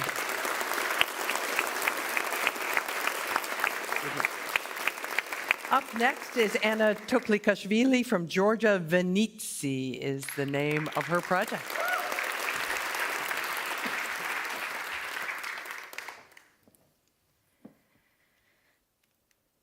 March 2023, Georgia. The law on foreign agents is first introduced. Due to massive protests, government drops the law and promises not to bring it back. A year later, the promise is broken. The law is back. People are coming in the streets again. And what happens is that just yesterday, the government labels all of us as agents of foreign influence, and it starts fighting against its own people. In light of ongoing political situation, elections has never been so crucial as in October this year. But there is a big question, who to vote for? And this is the case in the super election year. This is a big question not only for Georgia, but all over the world. 50% of the world's voting population can make a difference this year. I'm Anna, co-founder of Vinici. We believe that informed voters decide elections.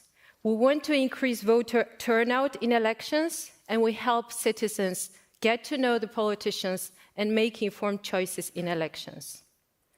We all know that last-minute decisions of undecided voters decide elections, and in Georgia this number is 60%. In political polarization, disinformation, and propaganda, undecided voters seek clarity in political positions. Voters want to hear clear stances on specific issues. And if they don't get what they need, and if they don't understand politicians, they may vote blank or not vote at all. So what we offer is a fact-based and easily digestible profiles of politicians and parties, showing their background, finances, stances on issues, and endorsements. We use speech-to-text technology and large language models to train AI on unbiased political data.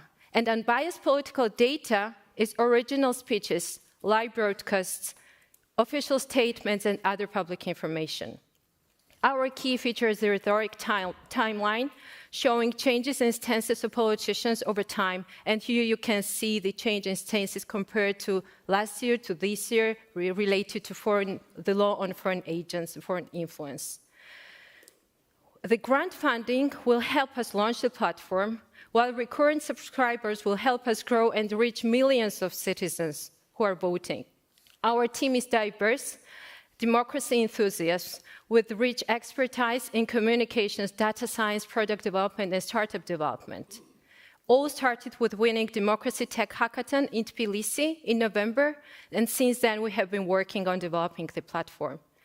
Currently, we are seeking 85,000 euros to make sure that the platform is launched before elections later this year and further develop in the upcoming months. Stand with us. This is the last chance for Georgia in democracy, for the democracy in Georgia to thrive. Together we can make a difference. Together we can save democracy in Georgia and beyond. Thank you. Anna, don't run away. Oh, that's your questions here. Yeah. Jan. Thank you so much. So can you give an example of what a politician typically will do to, get elected, saying certain things, and then after doing other things? Actually, our monitor, or what we do, is we try to give the picture what has been the promise and what is the action. And our platform is about analyzing promises, actions, and every word every word the politicians have ever uttered on the record, because it's about original speeches and live broadcasts. And people can see, comparing the stances that we do by the analysis, people can see themselves what has been the changes and what has been the promises, what is the truth that is coming. Nick. Yeah, Anna, thank you very much. I think tools like these are important for democracies around the world, even and including mature democracies like the United States. I have two questions, hopefully quick. The first one, politicians make speeches all the time. That's most of their job. How do you choose what information to display and what information not to display, and how do you communicate to the user that there's more information and more data that's gone into the interface that they're interacting with. And the second, just in the context of the elections coming up this fall, what's your plan to actually market this product to the Georgian people, particularly in the context of the bill that was passed yesterday? Starting from the first question, we gather the information. We gather actually the big data, which is the YouTube, and also we record this. We're recording the streams of the live broadcasts. And you're right that politicians are making a lot of speeches, but sometimes there are statements that are replicated. That's one, and we're filtering it down by the texts that we do by speech-to-text technology, which is one of its kind that has been developed by our team member in Georgian language. And then we filter down the similar text through the text itself, and that's the one thing. And another thing that they are not making exact messages most often in live broadcasts, because there are many things that they did not intend to say, but they still say when they're aired live, and that is one of the most important parts of our in the focus of our analysis. And there was a second question. Yeah, there is a second question on the elections. How we're going to market it? What we have now, we have prototype. We're working on MVP, even not getting the funding. We will continue as working at pro bono as we have been doing until now. But as for the marketing, we're going to have extensive digital social media campaign to bring it to the people. And now whoever is standing outside, they have questions. What is the alternative? Who are those people? And we believe that they are ready to observe and to get that information and to learn and to get informed and prepare for elections. Anna, thanks so much. Thank you.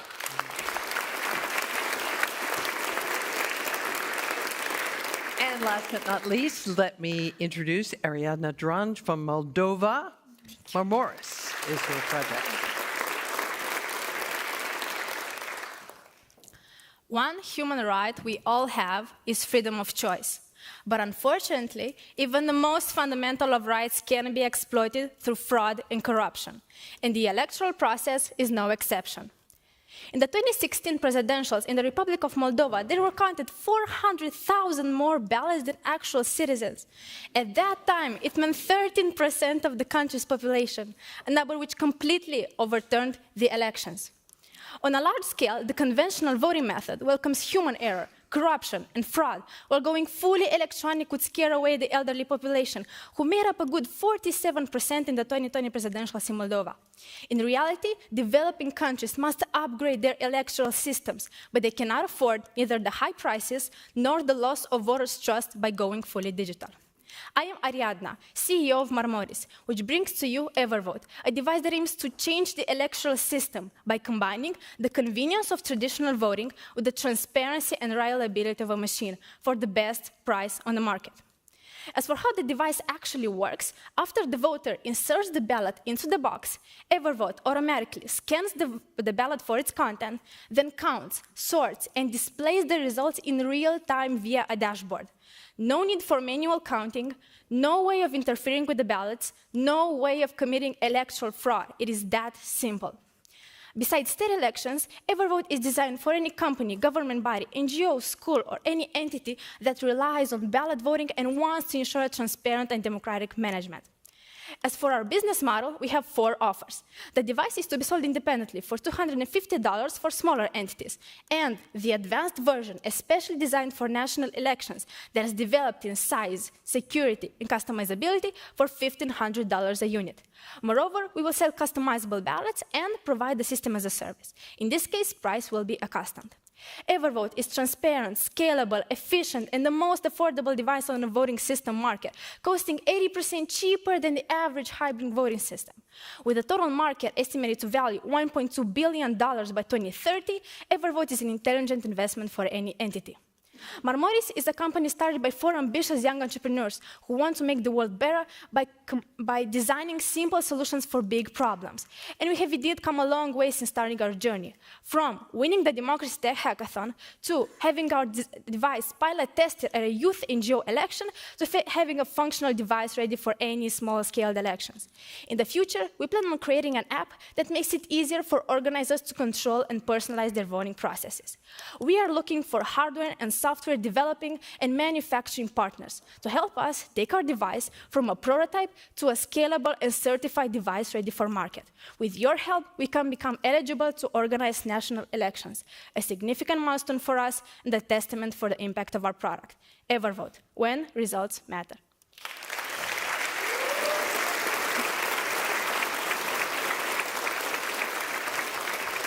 And the rest of Marmoris team is joining us here on stage now for the questions. Nima, go ahead. Thank you so much for your presentation. You mentioned that it's cheaper than the alternatives. Could you just speak a little bit more about what other options that are out there and why yours is a cheaper solution? So around the market, we are very aware of the legacy companies that have been working in this market since the 70s. But the fact that we are cheaper, it's basically in why and the method that our device works. Because in the usual market, the usual prototypes, the usual products, usually scan 10,000 ballots all at once after a normal election. Through our device, Evervote, we scan each device independently, achieving the security and also not tampering with the pace of the election, thus making it much easier to produce and much cheaper. Yeah. Thank you so much. I think you have a textbook business plan and presentation, very crisp, very well done. My question would be that you're very young, and the past months you have been through some masterclasses with some of us. Has there been anything we could teach you or anything you could learn from that? Indeed, we are young and we need help right now. We are a bunch of high school students and we have a lot to learn. To respond to your question, we need training and development in our device itself, and also a knowledge on how to market it and address our customers. Thank you. Thank you to the Marmoris team. Appreciate it.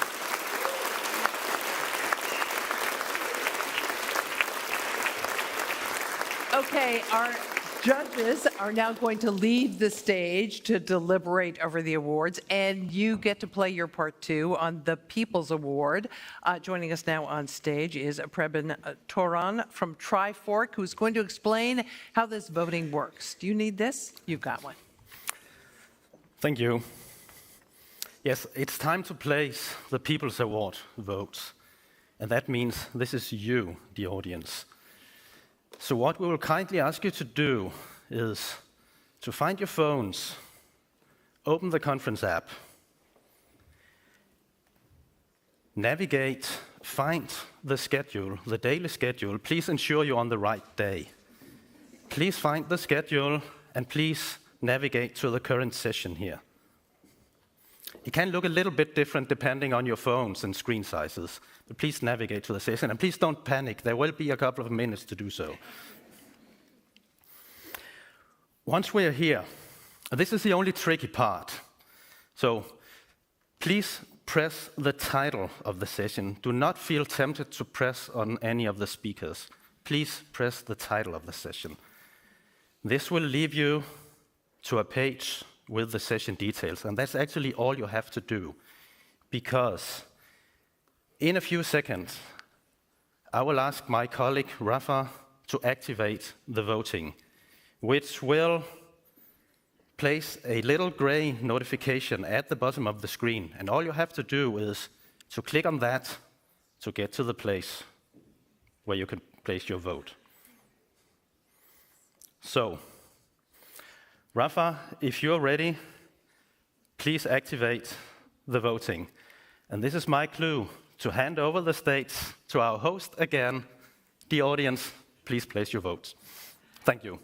Thank you. You can take that one back. And while You and the judges are deliberating. Let me introduce to the stage a People's Award winner from last year, Victor Nestulia. He is leading the DREAM project in Ukraine. He's working closely with the government, business, and civil society to make sure Ukraine's reconstruction is a role model of open government and open transparency. Victor, over to you.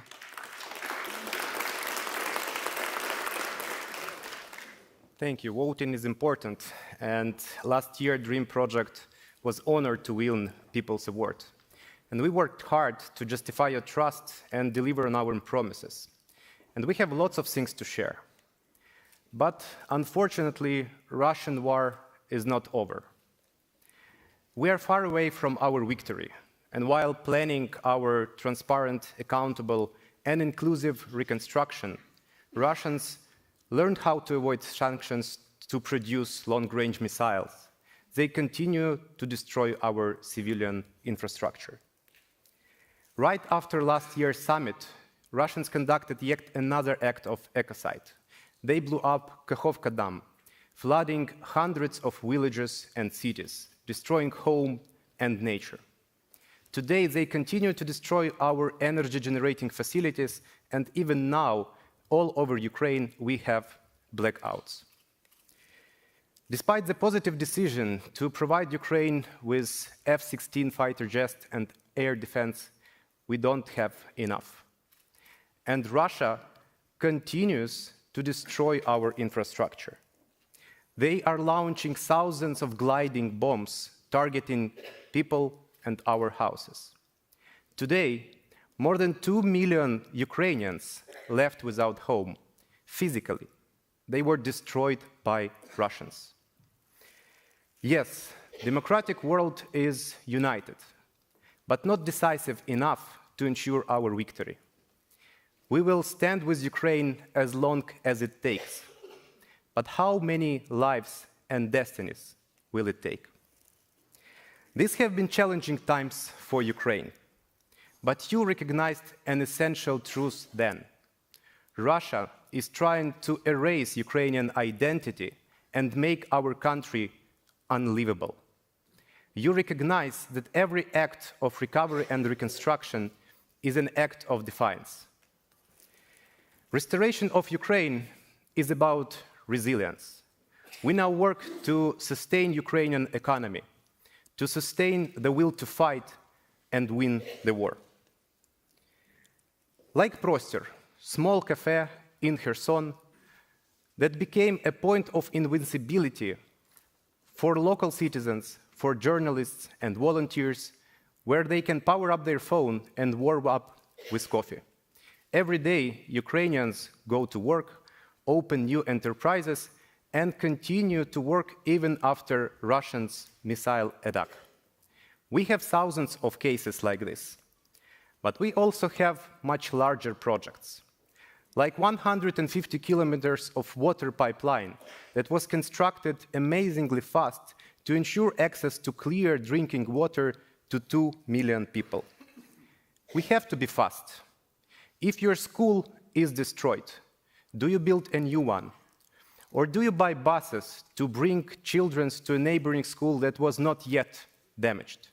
Or do you literally transfer an education process to an underground metro station like Kharkiv city does? We have to make thousands of decisions like that to keep Ukrainian economy functioning for its citizens. And we have to make it fast. And Ukraine is doing well on this road. One piece of transparent reconstruction puzzle is e-recovery program. Imagine every Ukrainian who lost their homes can now submit and request using mobile phone, government and smartphone application DIA, and through a set of registries, it's automatically verified, and Ukrainians receive a certificate to buy a new house or pay for repairs. Through a set of digital controls, we can be sure that money are spent properly, supporting Ukrainians in needs and Ukrainian businesses. In less than a year, this program helped to support 60,000 Ukrainians, and now they are back to their homes. What's important, it was very fast. We have to find radically new approaches to be resilient and prepare for a post-war reconstruction. Transparent fixation of damages and needs, development of strategies, preparation of projects, prioritization, funding allocation, procurement, construction progress with quality assurance, and tracking of every payment. Most of these components are already integrated in DREAM. Today, more than 70% of local communities in Ukraine are already registered in DREAM. Altogether, they submitted more than 4,000 reconstruction projects worth more than 4 billion euros.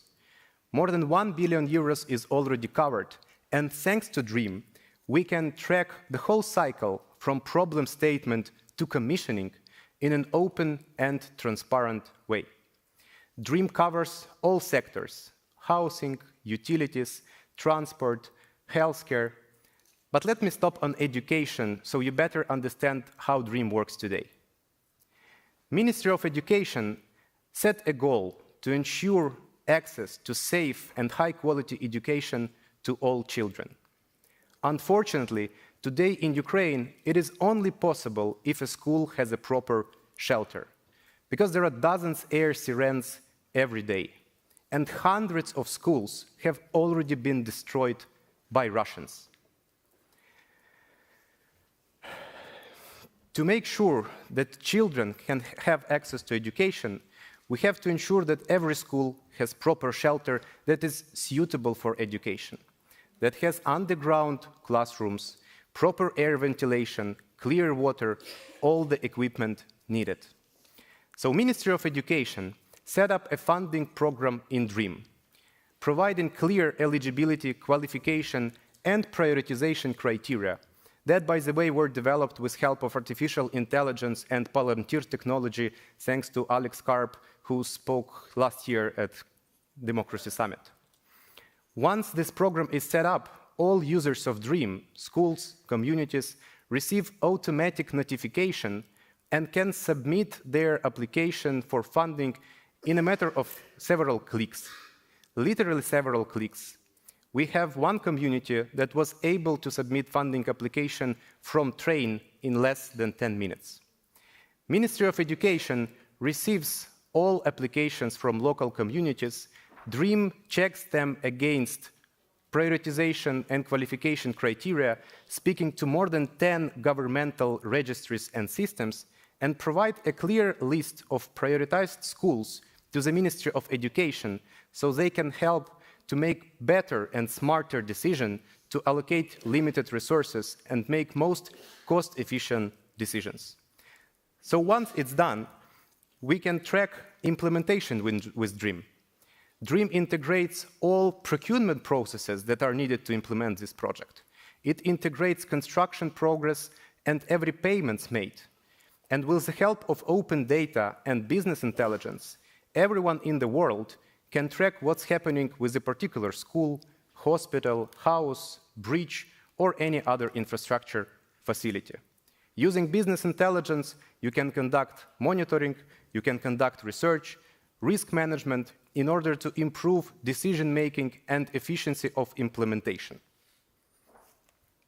Today, there are lots of projects that are funded by international partners in DREAM system. US, European Union, Germany, Lithuania, Estonia, Denmark, of course, but also other international financial institutions. We provide access to data and information, but also a set of user-friendly tools for project selection and monitoring of implementation. So every taxpayer, including yourself, can track how every krone, pound, hryvnia, dollar, or euro spent for Ukrainian recovery. If we are able to support much faster decision-making using data, if we are able to enable local communities with genuine voice, we will be able to ensure our resilience and strengthen democracy even during these dark and challenging times. About a year ago, many people didn't believe that DREAM is possible. And unfortunately today, there are some people who believe that Ukrainian victory is impossible. But it always seems impossible until it's done. And we are proving it with Dream. So discover Dream, subscribe to Dream updates, and help Ukraine to make our dream come true. First, win the war, and then win the peace. Glory to Ukraine, and glory to our Georgian friends who now face challenges. We'll tackle them together. Thank you. Thank you. And now let me invite our judges back to the stage. Come on out. So, it's award time. Yes, it is. And so the first award up is the Copenhagen Democracy Tech Award. Jan, the founder and CEO of Trifork, is the one who's going to announce our winner. Go for it. Thank you so much. I think you did some really awesome presentations. And in the jury, we had a very tough time to choose one of the three. And all very crisp, all very good. Some very experienced, some new to building products and startups and fighting for democracy. But eventually we had to make a decision, and that was hard. So we finally decided on Anton with Mattis. So please come here. Congratulations. Yeah. Thank you.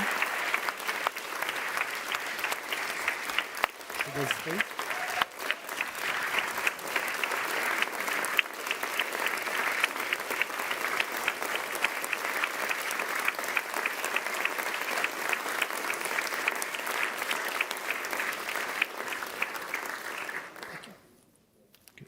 Congratulations, that's great.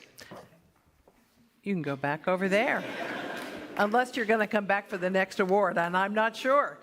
Nick Cohen is going to award the Super Election Year Award. Nick, of course, the director of the International Strategy Forum. Nick, the floor is yours.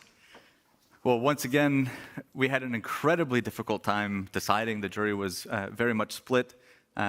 Three really amazing, fantastic products, all of which I think we agreed we could use in each of our home countries. So as soon as you figure out what you're doing in Georgia and Moldova, come to the United States. We'll welcome you with open arms. Ultimately, we decided on this product, and I'm going to keep you all in suspense for one moment while I explain why.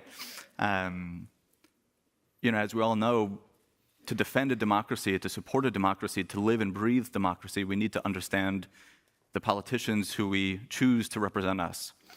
We need to understand what they say, we need to understand what they do in private, and importantly, we need to understand how they change their positions and perspectives over time, sometimes for good, sometimes for not. So we are very pleased to announce the winner, Anna with Finnish. Congratulations.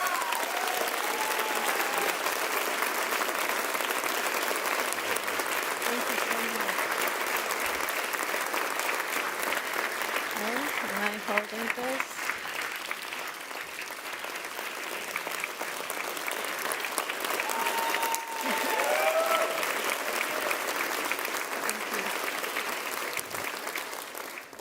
For you. Congratulations. And last but not least, the People's Award, the one you all voted for. Nima Tisdal, CEO and partner of Nordic Makers, is going to make this announcement. Nima? Thank you. Yes, thank you guys for voting our own little version of a small democracy in this room. I have no idea why you know. You guys obviously already know why you voted for this team, and I really understand it because the person who won the People's Choice Award came on stage and it was like an energy bomb that came here. They were oozing off. It was a solution that I think we could all understand, we could all see the potential of it. And the person here really just fired through. I think you guys, I guess that's why you voted for the person, is that you could feel their energy and their passion for this project all the way out in your seats. I know that we could up here, so we really, really understand why this project was chosen. I also want to say thank you to all of you guys, because you're all doing fantastic work. Without further ado, the People's Choice Awards this time is you, Iriana Pamamores. Congratulations. Well done.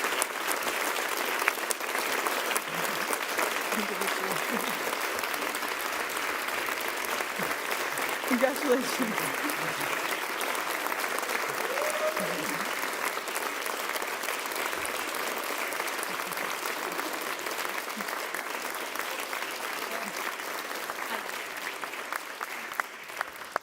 Well done, guys. You obviously know how to win some hearts also in this election process. So maybe Trifork, wherever you guys built the election software for today, right? We need this box. Looks like you have a competitor. Congratulations to you, and thank you to our audience for voting. Thank you to our wonderful judges. Thank you to all of our entrepreneurs.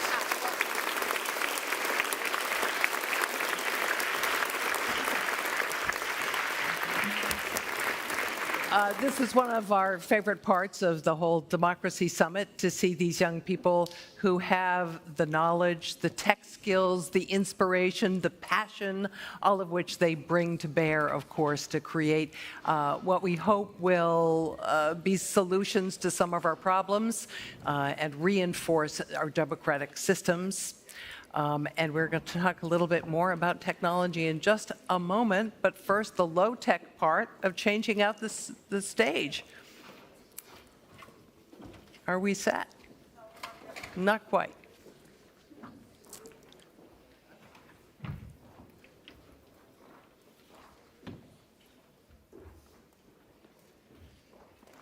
There we go. Let me now introduce to the stage the former Prime Minister of Finland, Sanna Marin. Interviewing her will be Anne McElvoy, Executive Editor of Politico. Please give them a warm welcome.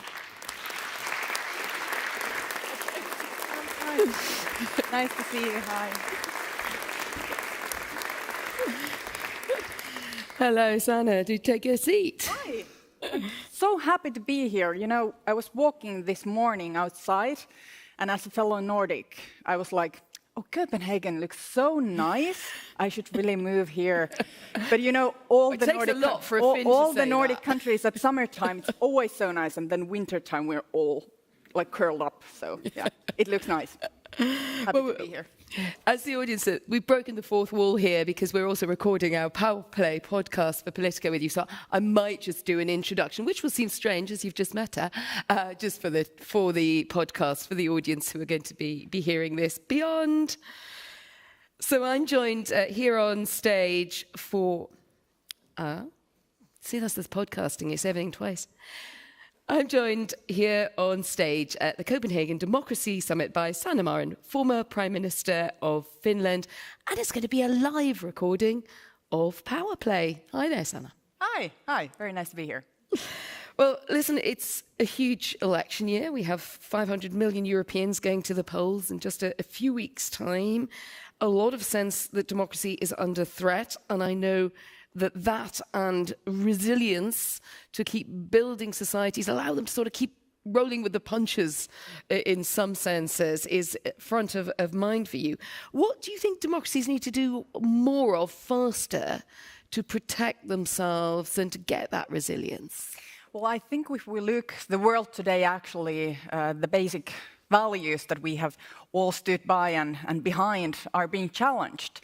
The whole international rule-based order is being challenged by authoritarian countries. Democracy is being more and more challenged by the same powers, but also within democracies. So we hear all these voices that are actually saying that the values that we have been so long being behind is being questioned. And I think it's a very fair and important question to ask right now, because there is a European election coming up, US election coming up, this year, Indian election. So this is a big election year all across the world in big democracies. It's a fair and very important question to ask, what is the state of democracy today? When we look at the European stage, we can see that there is more and more populistic far-right parties gaining support from people, more parties with also that kind of like pro-Russian connections, and it's very worrying. And now when we look at the election campaigns and think and trying to see ahead what will happen, the big question is, of course, also can the more traditional political parties still have the majority in European Union, or what will this right-wing shift that we're seeing all across Europe mean for European politics, what it will mean about the support of Ukraine, what it will mean about the basic values that European countries share.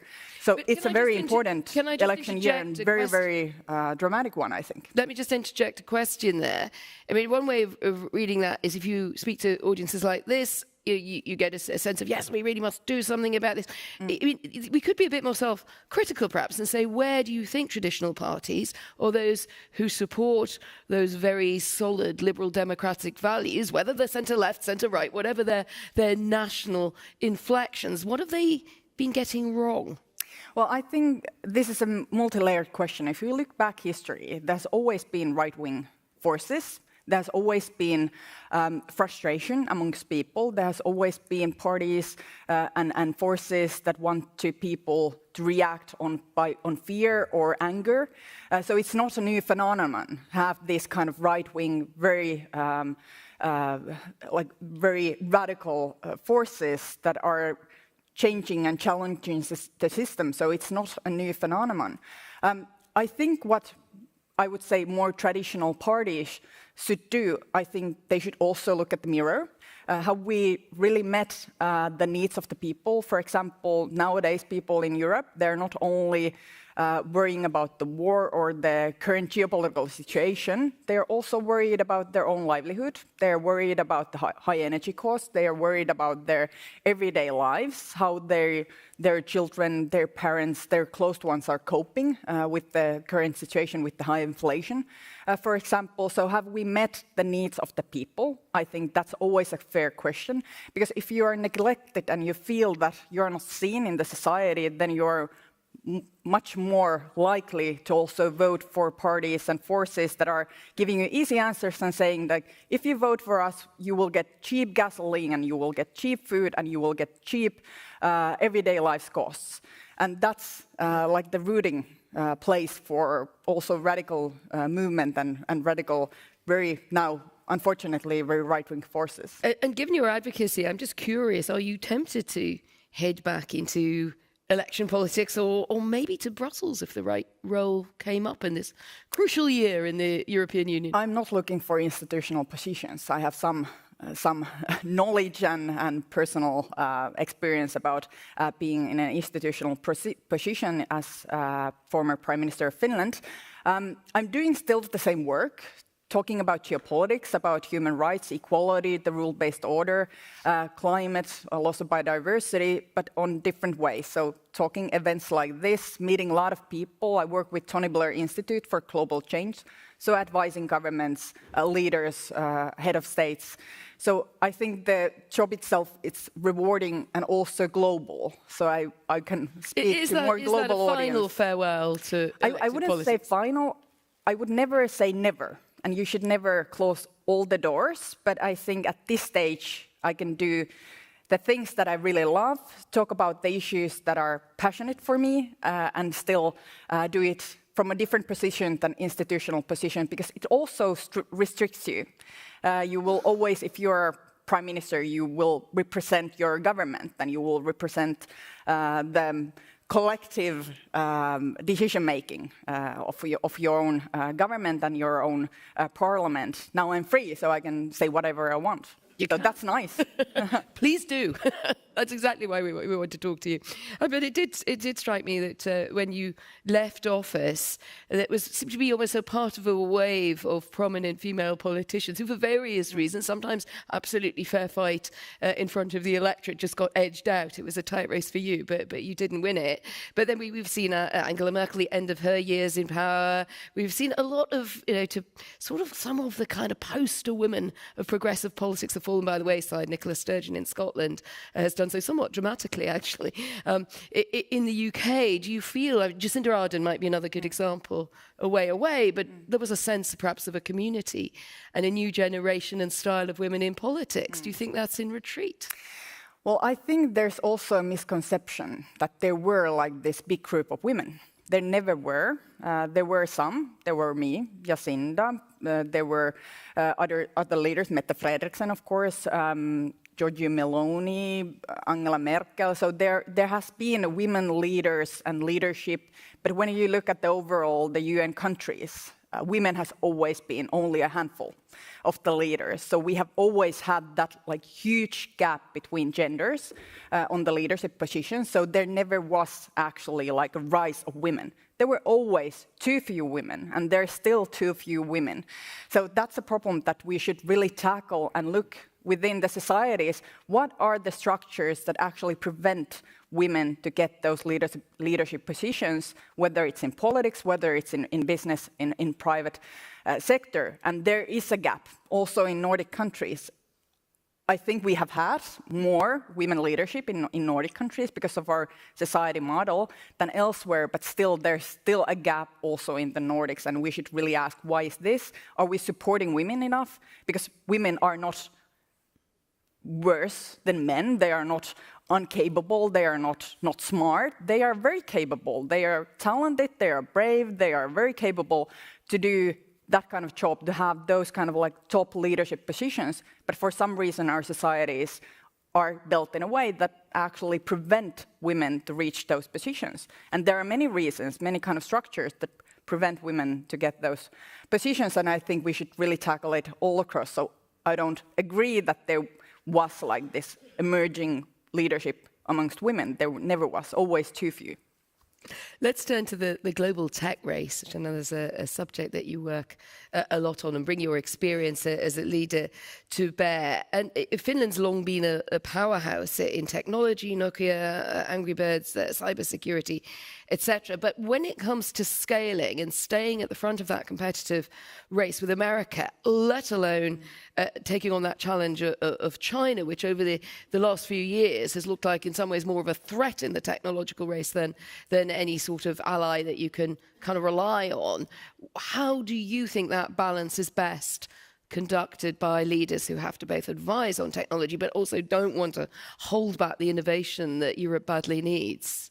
Well, I would take a step backwards and look why technology is so important and why we should talk about technology, especially in Europe and in democratic countries.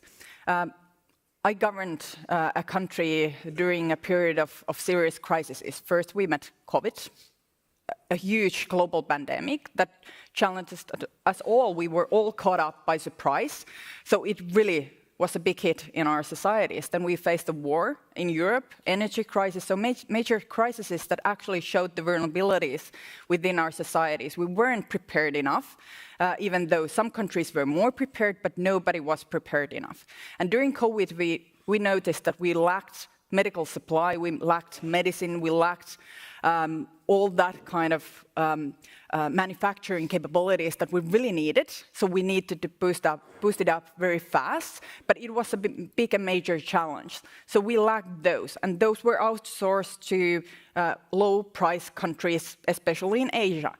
Then the war came, and we witnessed that we were lacking and we weren't prepared when it comes to defense, when it comes to energy, because Putin used energy as a leverage, as a tool, as a weapon against Europe. And we also faced other kind of challenges within our societies that we weren't prepared enough for difficult times. And when we look into the future, one thing that will emerge and rise is the new technologies. And we have to ask ourselves now, before it's too late, are we enough prepared for upcoming crises when it comes to digital world, when it comes to new technologies, AI, quantum mechanics, all the things that our societies will be built on. So, but already... I just want to sort of bring it a bit to the point. Yeah, I will come to that. Do you think we've got the mix right? And how do you see that mix between EU legislation and the US? I will come to that. I'm coming to my point, sorry. So we have to look at our societies. Are we prepared enough for those kind of challenges that will come? I will tell you, it will come. It's not like, will there be something bad happening? There will be something bad happening. And we cannot, as democratic countries and societies in Europe or elsewhere, put ourselves in a position where we can be blackmailed when it comes to these new technologies, whether it's microchips or whether it's semiconductors or natural resources that we desperately need to build those different technologies that we rely on. If we put ourselves in that kind of position, when it comes to technologies, we are super vulnerable and we will put ourselves in a risk in so many ways. Societal risk, but also risk in our economies and businesses. And that's why I'm talking about technology so much. So we should really be prepared for difficult times to come, because the difficult times will come and we cannot be reliant on authoritarian countries like we were on energy with Russia. You don't build semiconductor factories over a year. You need 10 years. And that's why we need to talk about this now. I wonder, that's a great answer, I think. I wonder whether the companies have listened perhaps as fast as you would like. And I was thinking of that example in Finland with Huawei signing that licensing patent agreement with Ericsson. That happened just before you left office, although there'd been basically a pushback of Huawei from 5G in so many other countries. I mean, I don't know whether you felt that you weren't able to influence that decision as much as you would have liked to have done so, but it did seem to slightly undermine that quest to protect intellectual property. And can you just sort of comment on that? When it comes to these kind of networks capabilities, we have three companies worldwide. We have the Finnish one, Nokia, then Swedish one, Ericsson, and then the Chinese one, Huawei.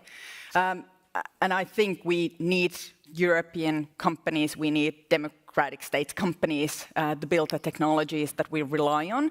And China has pushed this technology breakthrough and investments, foreign investments with heavy money.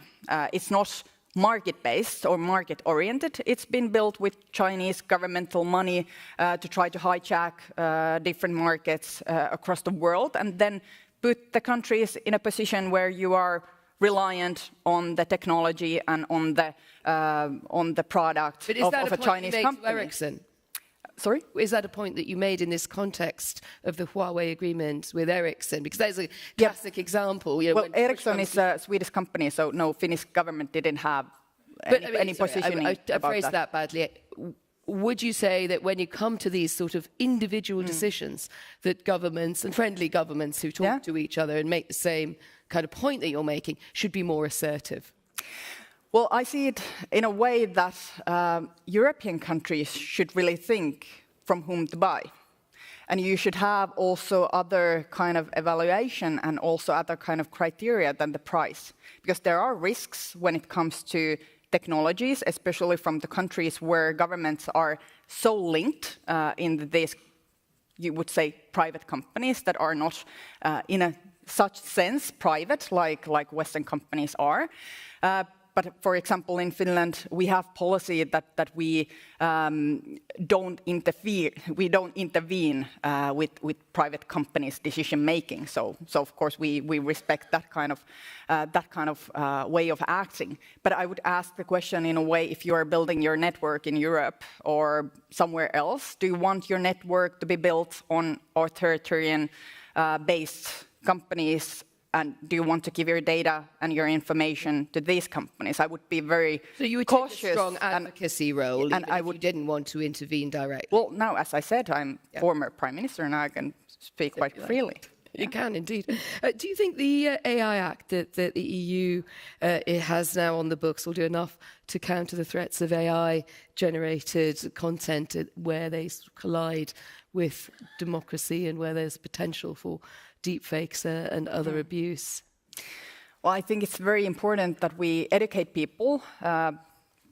Deepfakes, there's so much material out there that's not real. That's worry number one, that there's so much material that are not real. But when we look at the state of democracy and the elections that we discussed earlier, the problem isn't only that there's false news and fake something. The problem is also that people know it's fake, but they will still share because it supports their ideology, it supports their way of thinking. And I think one of the things that we should really worry about is the search for truth. And I really hope that it's not over, that we would still want, as citizens, that kind of place where we would search truth together, where we could have a platform, where we could have a discussion and conversation based on shared knowledge and shared facts. And what worries me is that the world's social media, but also I also think also traditional media is being polarized, and the stories that are more polarized and mostly negative sells more.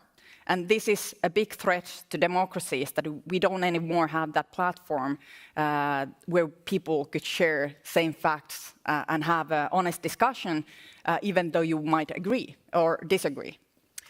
Another aspect of resilience, because I know you're sort of very involved with Ukraine and supporting Ukraine and how democracies can do that in practical terms. And I think Finland has been very lauded for this national service model and the way that it's used that and modernised that and sort of kept sort of people involved in that. Do you think national service and the idea of a mandatory national service at a time when the theme of this conference in some ways has been a kind of reality check about defence and security and what it needs to defend democracies? Is that a conversation that you think needs to be opened up much more widely? Well, I think, of course, different countries can have different models for self-defense and in defense. But for Finland, there's a reason why we still have this mandatory military service. And the reason is the 1,300 kilometers of border with Russia. We have had our troubles with Russia before. We have been in dozens of wars with Russia over the past 700 years. So we know what kind of aggressor and neighbor we have. And that's why Finland has always been a country that has invested on its own defense. For example, during our governmental period, we invested heavily on new fighter jets, new fleet, and still also worked with all the renewing of our military forces. And we had this parliamentary group that looked at our military service-based model and then thought, what is the future of it? So it's very important for Finnish people to make sure that our defense is on place and that we have those capabilities. And I think the whole Europe have to wake up, because we all have that aggressor, even though there are still countries that are farther away from the border and they don't feel the fear like the countries that are near the border of Russia feel, but still Russia is a neighbor of Europe. And then we need that kind of very strong military and defense capabilities to prevent wars. As you say, it may not be the same situation as it is like in a country like Finland with a huge border with Russia, but it's been a sort of touchy subject really among centre-left governments, not only, but I think governments have been a bit loath to go into that idea of would there be some form of mandatory or near-mandatory national service. I suppose I'm just wondering, given that the debate is raging in the UK, in Germany and France, that I know, and probably a bit beyond, do you think it's something that we ought to take more seriously? Well, we need to take it more seriously, and I think Germany plays a big role. It's a very difficult period for Germany because of the historical package. So it's understandable that Germany has had certain kind of policy when it comes to defense. It's very understandable for historical perspective. And now there's this big shift and turn when it comes to defense and really gain those capabilities again. But we need strong Germany within Europe, because Germany is the biggest country in Europe and in European Union. So we need strong Germany, and I would send my best to German people that please do invest in defense, please do invest in making Europe secure and safe. And we all, Finland, Germany, France, Denmark, everybody needs to really make sure that we have those capabilities, that we do not only depend on US help, because we also have to make sure that our own backyard is safe and secure, and we need to be better partners when it comes to partnerships in NATO, being NATO countries. So we need to make sure that our backyard is also clean. Well, you said the NATO word as a last thought here.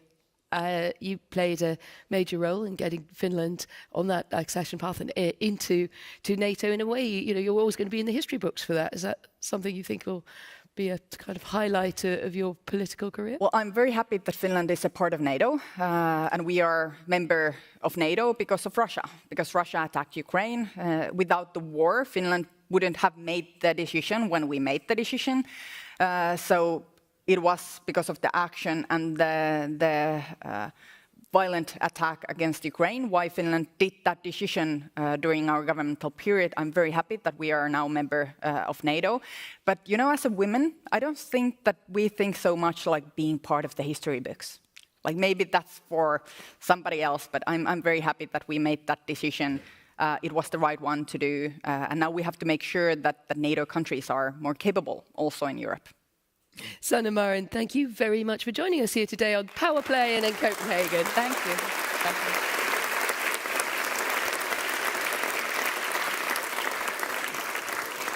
Thank you. Thank you, everyone. I think the next session is, I think you stay with us, Data Sanders, to talk about AI, deepfakes, year of election, and what to do about it. It's a fairly big topic there. So my guess is you probably stay here and you had the treat of a new moderator. Yeah. Thank you very much. Thank you so much. Thank you so much. Thank you. Yeah. Hi. Hi. Nice to meet you. Nice to meet you. Hi. Hi. Hi. Hello. Hi. Maybe you want to sit here. I can go. We're playing musical chairs. Okay. Wonderful. Welcome to the next panel. As my colleague Anna explained, it's AI, deepfakes, elections, and what to do about it. So again, 30 minutes to solve all the problems that affect us. Wonderful. Vera Jourova is joining us from Brussels. We talk a lot about, at least I do in my job, about the threat of deepfakes, AI technology, OpenAI, and their rivals. But I'm going to turn to you, former Prime Minister, first, because I think sometimes we forget about the personal effect of this. You and, frankly, your colleagues, politicians in Finland, have faced harassment, disinformation, and even did a quick search before I came on, and I found a variety of deepfakes of you speaking a variety of different languages that you may or may not speak. As a politician who is affected by this, what do you think is the biggest concern you have in terms of the deepfake threat for you as a person and as a politician?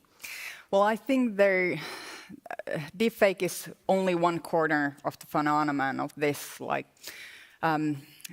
informational flow that we have on false news, fake that, deep fake. So it's only one corner of the same problem.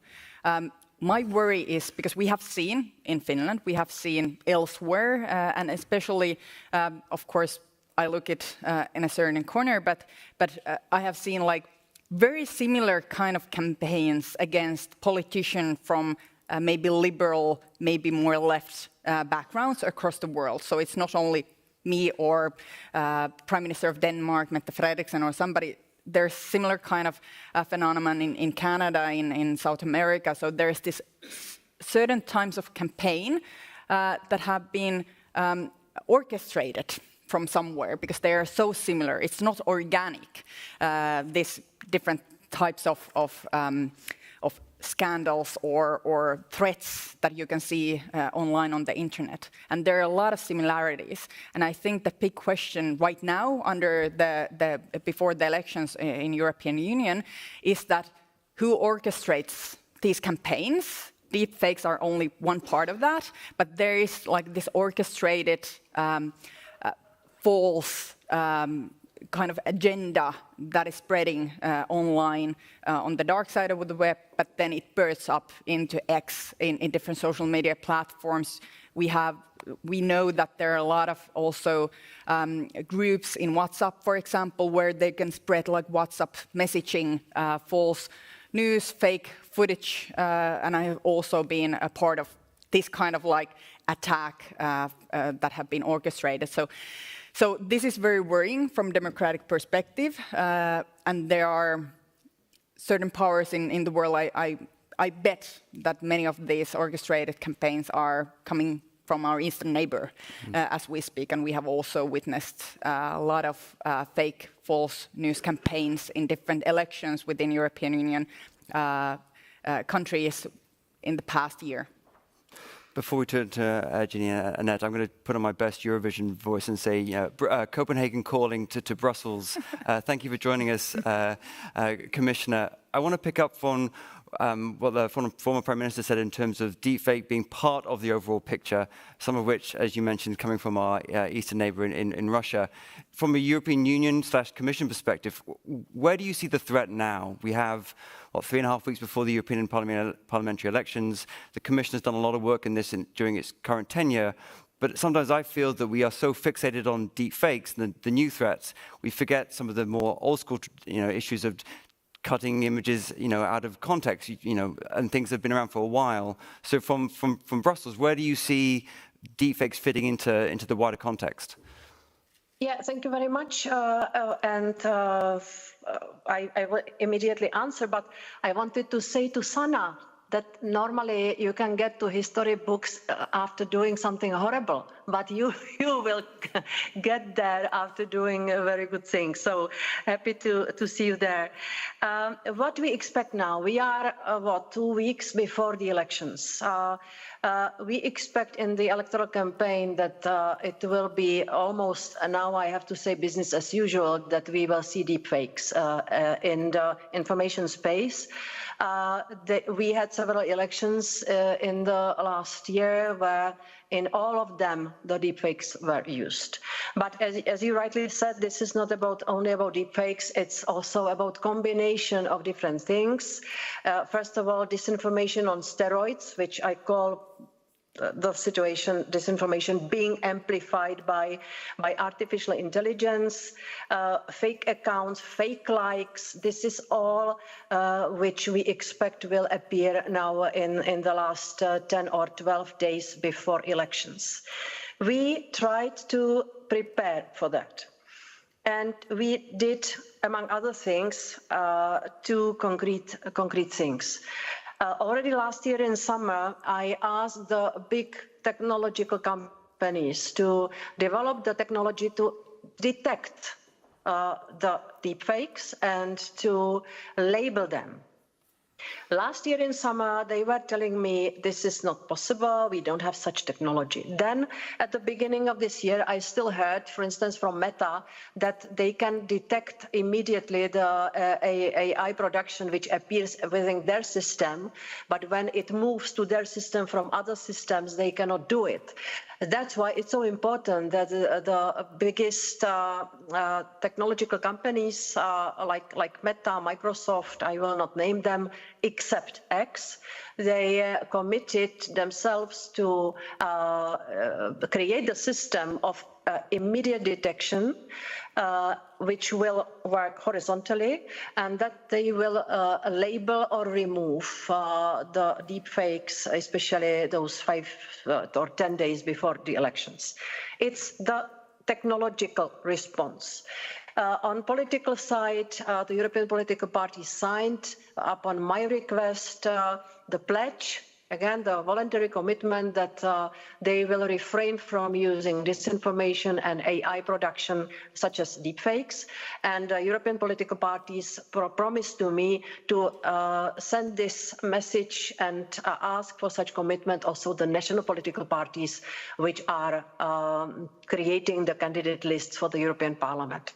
So we will see after these elections already in whether the commitments were fulfilled and whether it pays off to play fair in political campaigns. Because I am maybe old-fashioned lady, but I still believe that the elections should be the fair competition of real people, real visions, real communication, and not just the online waste bin of things which nobody can believe, but which can have such a manipulative potential. So this is what we did, and we now are waiting for the last few days before the elections, whether the nightmare will appear or whether the campaign will show that we prepared well for that. I think it's a nice segue to our colleagues from the tech companies after what the Vice President said from Brussels. we have, forgive me, I thought it was 2.5 weeks. I should really catch up with my dates before the European parliamentary elections. Ginny, I'm going to ask you first, then come to you, Annette.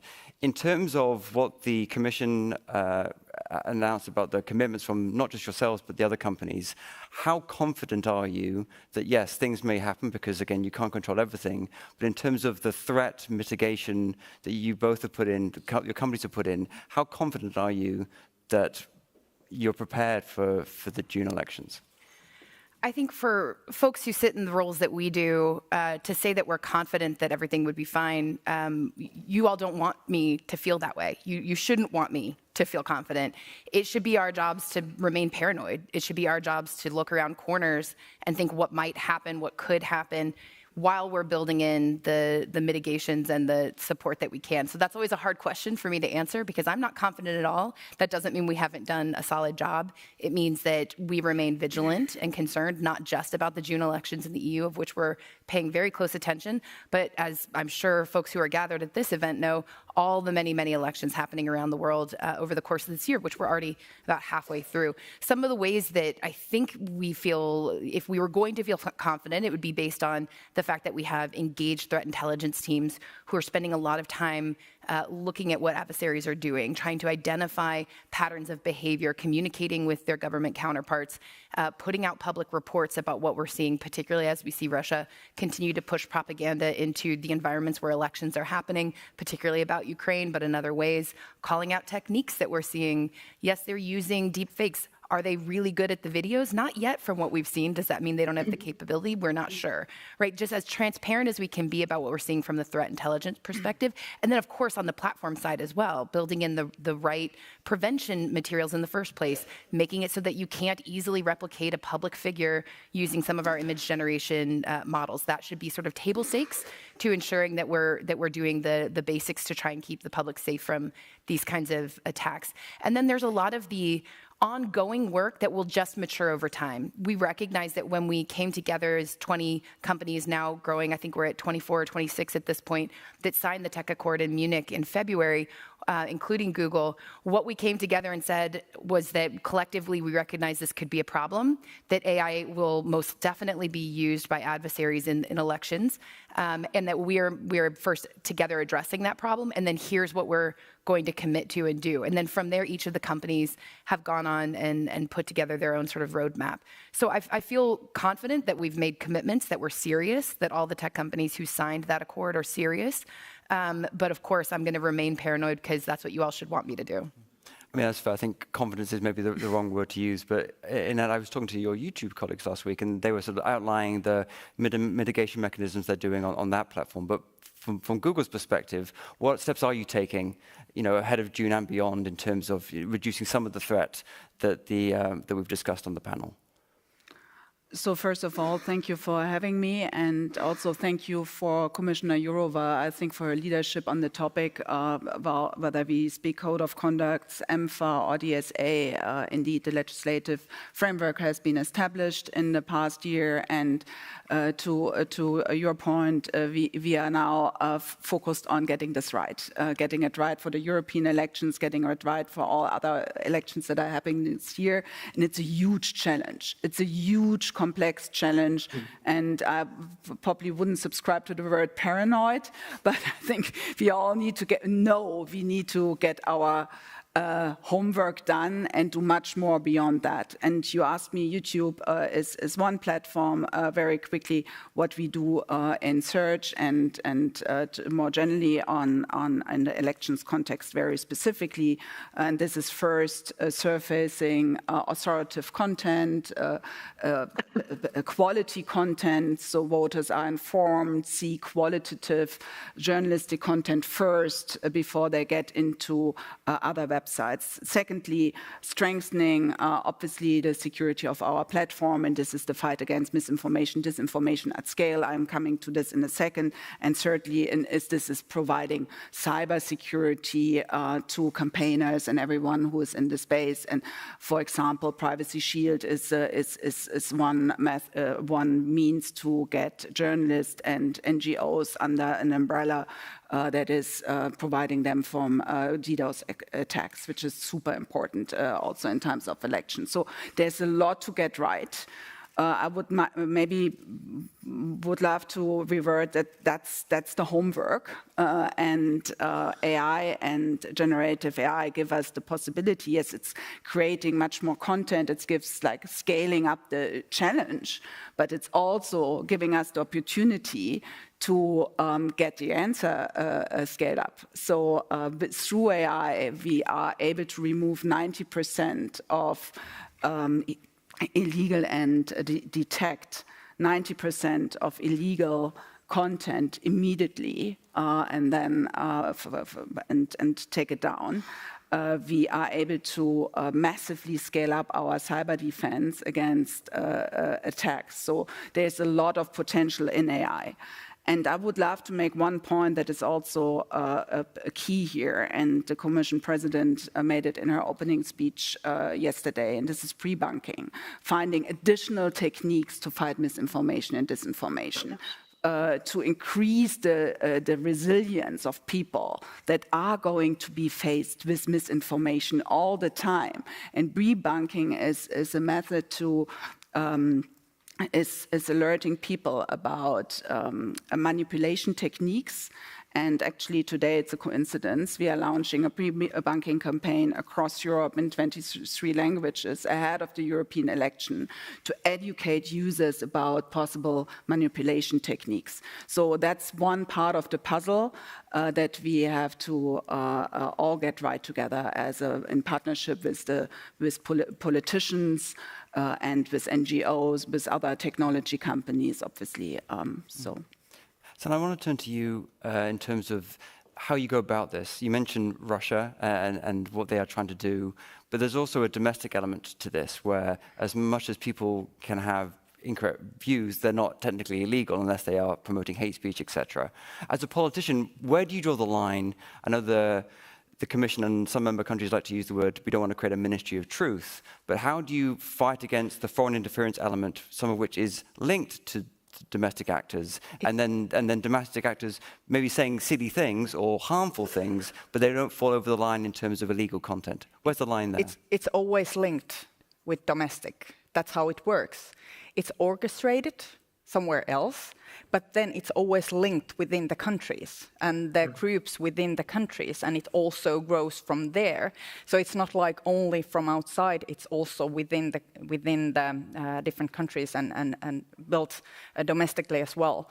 I could share you many stories what I have personally faced, but I won't go into that because I don't want to read the news in Finland tomorrow that I told something about my personal experience. But I will tell you that it's not only, the problem isn't only before some elections. The problem is constant.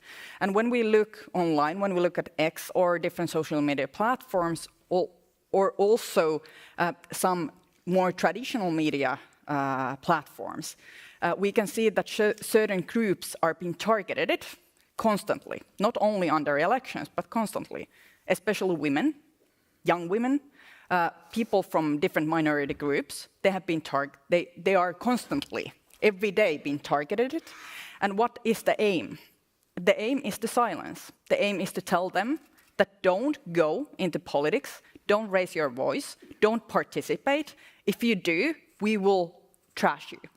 This is the logic, how it works. And it's every day. It's not only under elections, it's every day. And that is something that really harms democracy if certain groups of people feel that the world is a hostile place. If I want to make a change in the world, if I want to make a difference, the world is a hostile place. I will be targeted. And it will be not only some stupid people saying some stupid things, but it will be orchestrated, it will be massive. I know a lot of young people, especially young women, that have faced this kind of like very harsh and very big harassment campaigns against them when they did absolutely nothing. They just said something. They said they raised their voice. They said something, and then they got this like massive harassment campaign, threats, people stalking at them, not only online but also physically. And this is the reality where we live. And if you're not targeted it yourself, it's very hard to believe that this is really happening every day within European Union, within countries like Finland.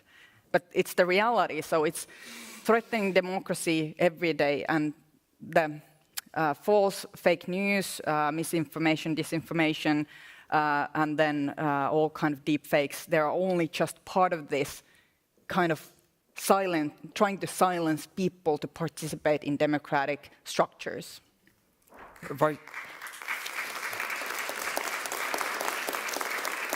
I want to turn to the Vice President in Brussels on this one, because I think it's important to what you say in terms of the silencing of voices, particularly those of women and minority groups. When Ursula von der Leyen was here yesterday, she talked about this European Democracy Shield and potential new regulation looking at the interference question. Vice President, you and your colleagues in Brussels have been very clear about not going into that space yet with the DSA, that forgive me the wonkiness, the Code of Practice of Disinformation is a voluntary commitment because of the fears of limiting free speech. How, from what the Commission President said yesterday, how does that work in terms of targeting, potentially via regulation and legislation, the foreign manipulation, while also allowing people to say domestically things that are legit, well, could be harmful or not very nice, but also aren't technically illegal? Where's the balance do you see there? Yes, thank you for this. If I may first react on what we heard on Sana, the women are attacked, women in politics, because they are women. It is enough. The men are normally attacked because of what they are saying or doing. So we try to address this also by the Violence Against Women Directive. And it is permanent. It is chasing the women out of the political space. And so I confirm that we have to work on it much more. What Aneta said, that we have to use the same tools. I am happy she said it, because we will never use the same methods like Putin. Propaganda, using false narratives, brainwashing people, abusing of their emotional mood. We will never use these methods, but we have to use the tools. And that's why I think that it's still unused potential.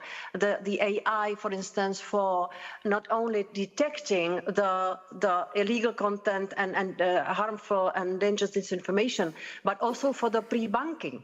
Because I believe we can use AI for predicting the concrete narratives and concrete timing, concrete place. So I had to react on that. On your question, Mark, we will, I think, see the combination of legislation and non-legislative measures, including funding, because to address the horribly complex phenomenon of disinformation, where, of course, we have to still keep as a priority principle the freedom of speech, we need to do a lot of things. First of all, improve communication so that the people understand us, so that we pre-bank, so that we deliver on the clear messages of what will come next from the political side. So strategic communication or communication, I think it's also the weakness we have. The second thing is resilience of the society. We need to intensify the campaign to inform the people that they might be targets of manipulation, and of course to invest in education. The third thing is only the third thing. I see the role of the platforms and the digital regulation. We can do a lot, and we heard from the ladies from Microsoft and Google that they take seriously their homeworks. But this is, for me, number 3 in the list of what we have to do against disinformation. Might be that there will be some upgrade of the digital regulation. It will belong to the next Commission and next Parliament and Council. Number 4, strengthen the role and recognition of the traditional media. Because it is very serious for many reasons. The media have low trust, low income. We really need them to have them in all the member states in a good shape, doing the proper job. Not only fact-checking, but delivering on trustworthy content to the people. Here I would highlight the public service media, which have to be strengthened and protected against also political attacks. Number 5, civil society, researchers, EDMO structures, which we established. This is all that army of the fact-checkers who is already now mobilized. Sorry for using the military rhetoric, but I don't have a better word for that. And number 6, my dear, we are not able to react on the appearance of disinformation, which can be qualified as a crime, and there are such pieces of disinformation. The messages which create panic in the society, which distribute alarming news, which can do serious harm, which can spill over to hate speech, which can spill over to real violence.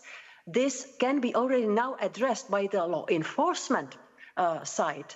And we are not using this in full.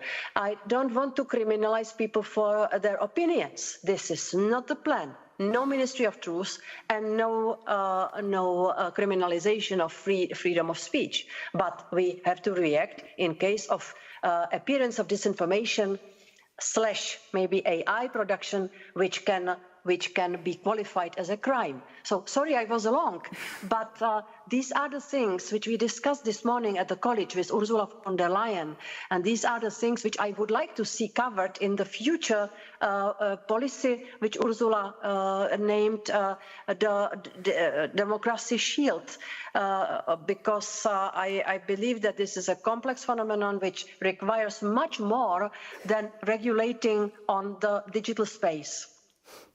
Thank you. I think it's the Eurova 6-point plan for the next commissioner. I wanted to, some questions coming in from the audience, so I just want to turn that with the time we have left. Ginny, I'm going to put you on the spot a little bit in terms of some AI-specific questions. I'm just going to collate them into one question to save time. One thing we're looking at potentially is watermarking or labeling synthetic AI content, as in so we can at least know what it is. Yeah. And yourselves and others, and even Google, are doing that. There is some research to say that it hasn't been that effective or people don't pay much attention. Where do you see the balance in terms of doing that and the effectiveness of making sure people know that, yes, they are looking at AI content and they know that it is false? This is an area where there's been a lot of progress, but it's constantly moving and evolving. We definitely need research to understand how people respond to labels. Obviously, whether an image has been edited by AI, a label could be misleading because that necessarily doesn't mean that there's not truth to the document or to the image. And of course, you don't want to imply that all AI is bad, right? Some images are creative. And so there's a lot of research, I think, that needs to be done. The commitments that have been made and what you're seeing platforms actually do right now are looking at this almost in a cyber perspective, like a defense in-depth approach. We need to have essentially a nutrition label, what we're calling content credentials, that you apply to the metadata of the image and the file that says this is where it came from, this is who created it, if it's been edited, this is how it's been edited. And then that needs to turn into a label so that people can see and understand what it is they're looking at. This is a standard that most of the companies at this point have coalesced around and have joined the C2PA standards body and are starting to apply into their actual both creation and labeling distribution side. So this is good news. But you also need things like watermarking, which are different, that can be more durable, that can be used for things like detection after the fact. If a bad actor wants to strip metadata, they can do that. Sorry to get into the weeds of this, but there's a lot of different efforts that go into place in order to ensure that on the other side of the screen, a user knows what they're looking at. But ultimately, that's where industry is going and where we need to get. We're talking to each other about best practices. We're trying to make sure that we're headed in the same direction. Is it effective right now? No, because it doesn't have adoption yet, and because we haven't completely agreed on what the label should look like or what's effective. So there's a lot of work to be done. Would love more research from civil society and academics to help us make sure we're doing this right in a way that interacts with people. And then, of course, on the technology side, making sure that we're getting both the watermarks and the metadata applied appropriately. That work is evolving and moving quickly, but not completely done yet. And finally, Annette, just combining two questions here. Could you just, someone in the audience would like you to elaborate on the use of AI to defend democracy? We talk about the bad uses. How do you think AI, you mentioned it before, can sort of identify disinformation, including the 23 languages that you mentioned? And a second point would just be, what responsibility do you think tech companies should take over AI-generated content? Many of this content is being produced by tools created by the companies themselves. Where's the responsibility, do you think, in terms of how it's used? Thank you for the questions. On cybersecurity, this was the theme this year at the Munich Security Conference. Obviously, how is AI scaling cyber attacks and how to defend ourselves against cyber attacks. And there's like, it's a very, again, very complex and multifaceted answer. Could approach it from different angles, but let me give you one maybe concrete example how you actually can increase cybersecurity through AI, and this is through upskilling people to understand cyber attacks. Like, we have a massive lack of cyber professionals in Europe, and one of the reasons is because AI is the coding. You need to be able to code in order to understand, and you need to deconstruct the attack. So now with AI, you can translate any attack into a natural language, and obviously people can understand and hence address it better and at scale. And then cooperation has been massively increased, and like, I think we are both like very much in the business of being creative about how to work together, how to address. You mentioned the reports that we are publishing, sharing with the public. So this is cyber defense, but very much on top of our radar. And then secondly, the responsibility, well, that goes back to legislation. I think we are responsible, of course, to get it right. Hence, we are taking our homework seriously. But I want to make one final point, if I may. And this is obviously, we are in an election year, and we need to get it right during election time. But strengthening democracy is something that we always need to get right. And I think to Commissioner Jourova's point, there are 6, probably even more than that, measures to address it. And one is, and things that we have to work on, and one is really funding initiatives that are creating solutions on how to safeguard democracy through AI, and how to work creatively in using AI and scale possibilities there. And hence we are happy to launch a 15 million Google.org impact challenge that we will open in the next weeks.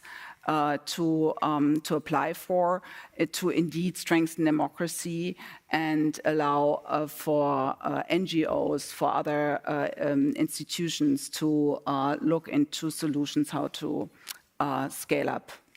50 million euros, get the grants going. So I think with that, we're going to have to call the time. To the Commission Vice President, thank you for joining us from Brussels. To the 3 panelists, thank you. And personally, it's nice to be the only man on a tech-focused panel. So thank you so much. And we're going to, the next one's coming up. Thank you. Thank you. Thank you. Have a good day, guys.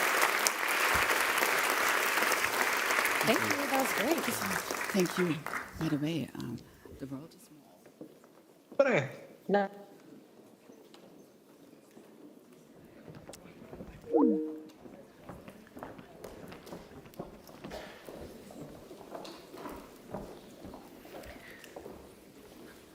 Well, the time has come for us to sum up. I don't think these two need any introduction at this point. Anders, let me start with you. What are your big takeaways from the last day and a half? I think it's been 2 incredible days. I'm very pleased with how the summit has gone. I think we struck the right balance with substantive speeches from politicians, strong messages from business leaders on how industry can stand up for democracy, but most importantly, hearing directly from those on the front lines in the struggle for democracy. It's always been my ambition that the Copenhagen Democracy Summit should be a doing shop, not just a talking shop. So I'm very pleased that we have seen a lot of concrete initiatives today, not only the impressive Demtech fellows, but also the president of the European Commission, who presented a European democracy shield yesterday, and as we just heard today, they have discussed it in the European Commission.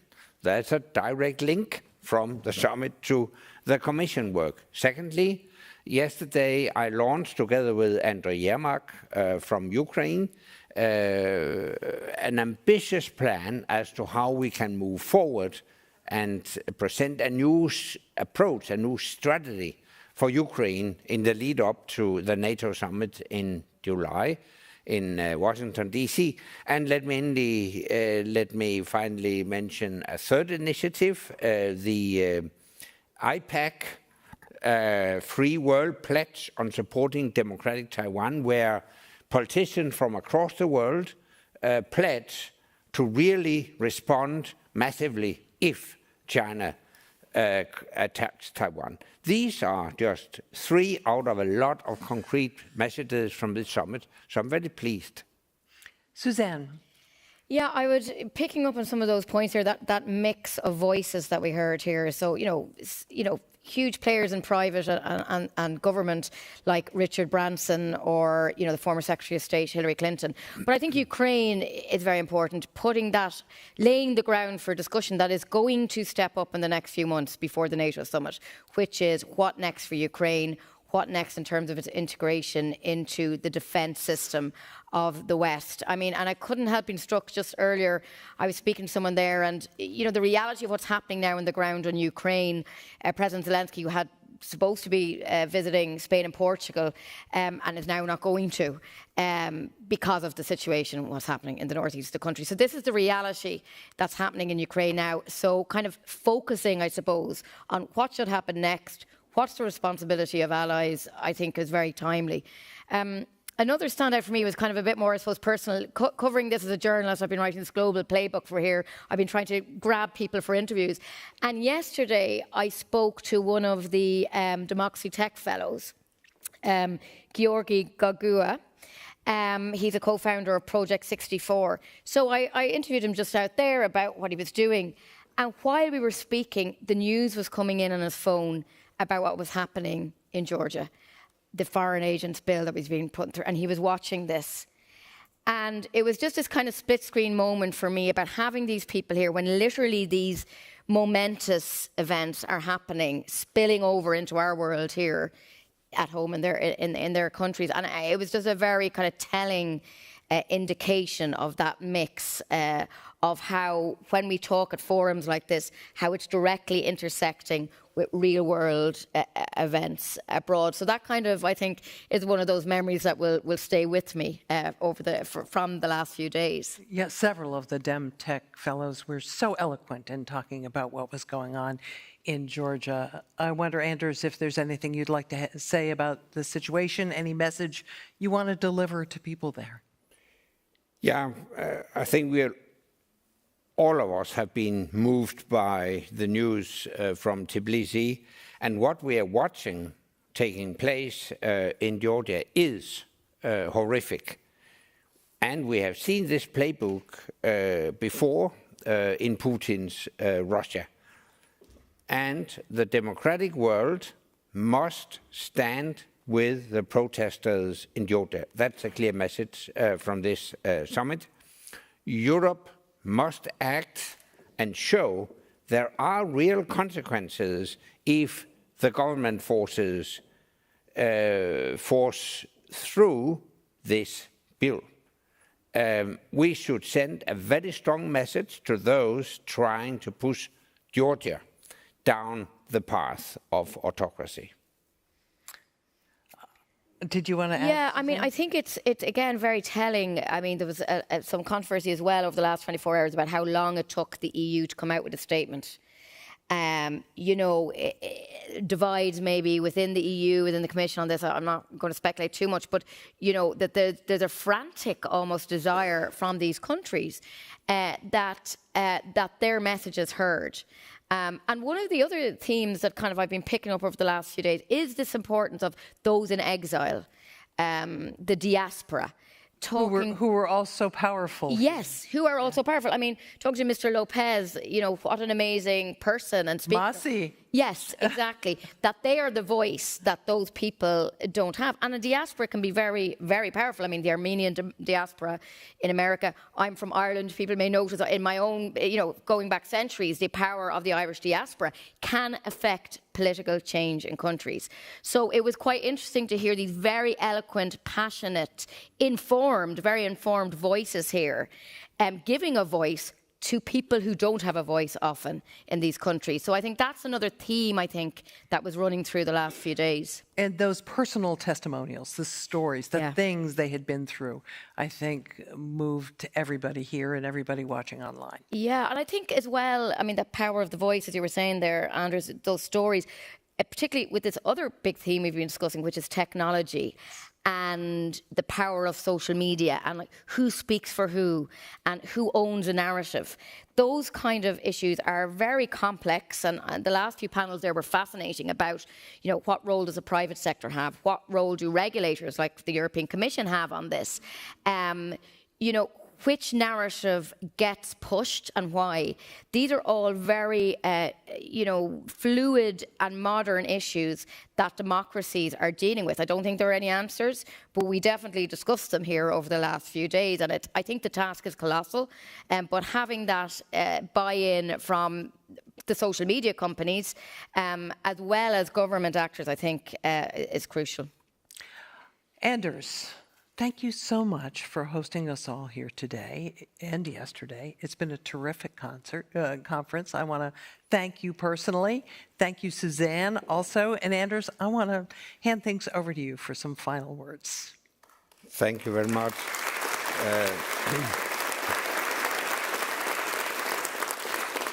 And thank you, Dean, and thank you, Suzanne, for leading us through this program, and thank you to all the others who have moderated discussions.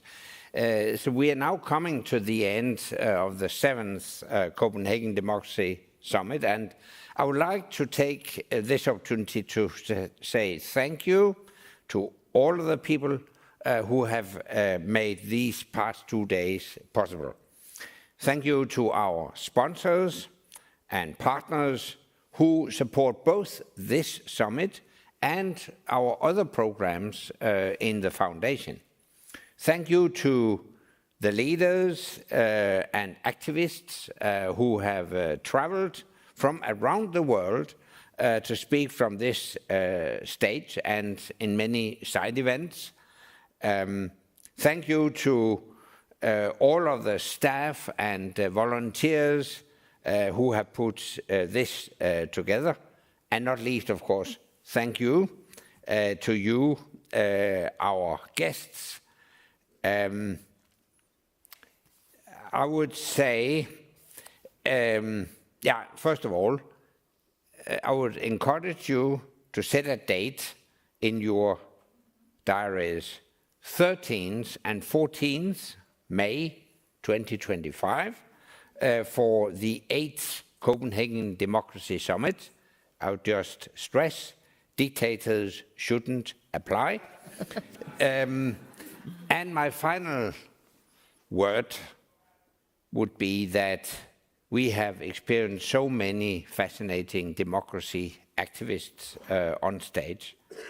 I could mention all of them, but I think Masi Aludinidad's session was electrifying on the plight of Iranian women and dissidents fighting the Iranian regime. As she said, the regime can kill me, they can kill us all, but they can never kill our ideas. That's exactly why we're here. And I will conclude by quoting one of the Demtechs who said, "Glory to liberty." Thank you, all of you.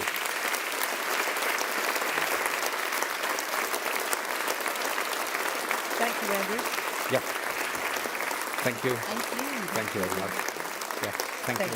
Thank you. Thank you. Zen.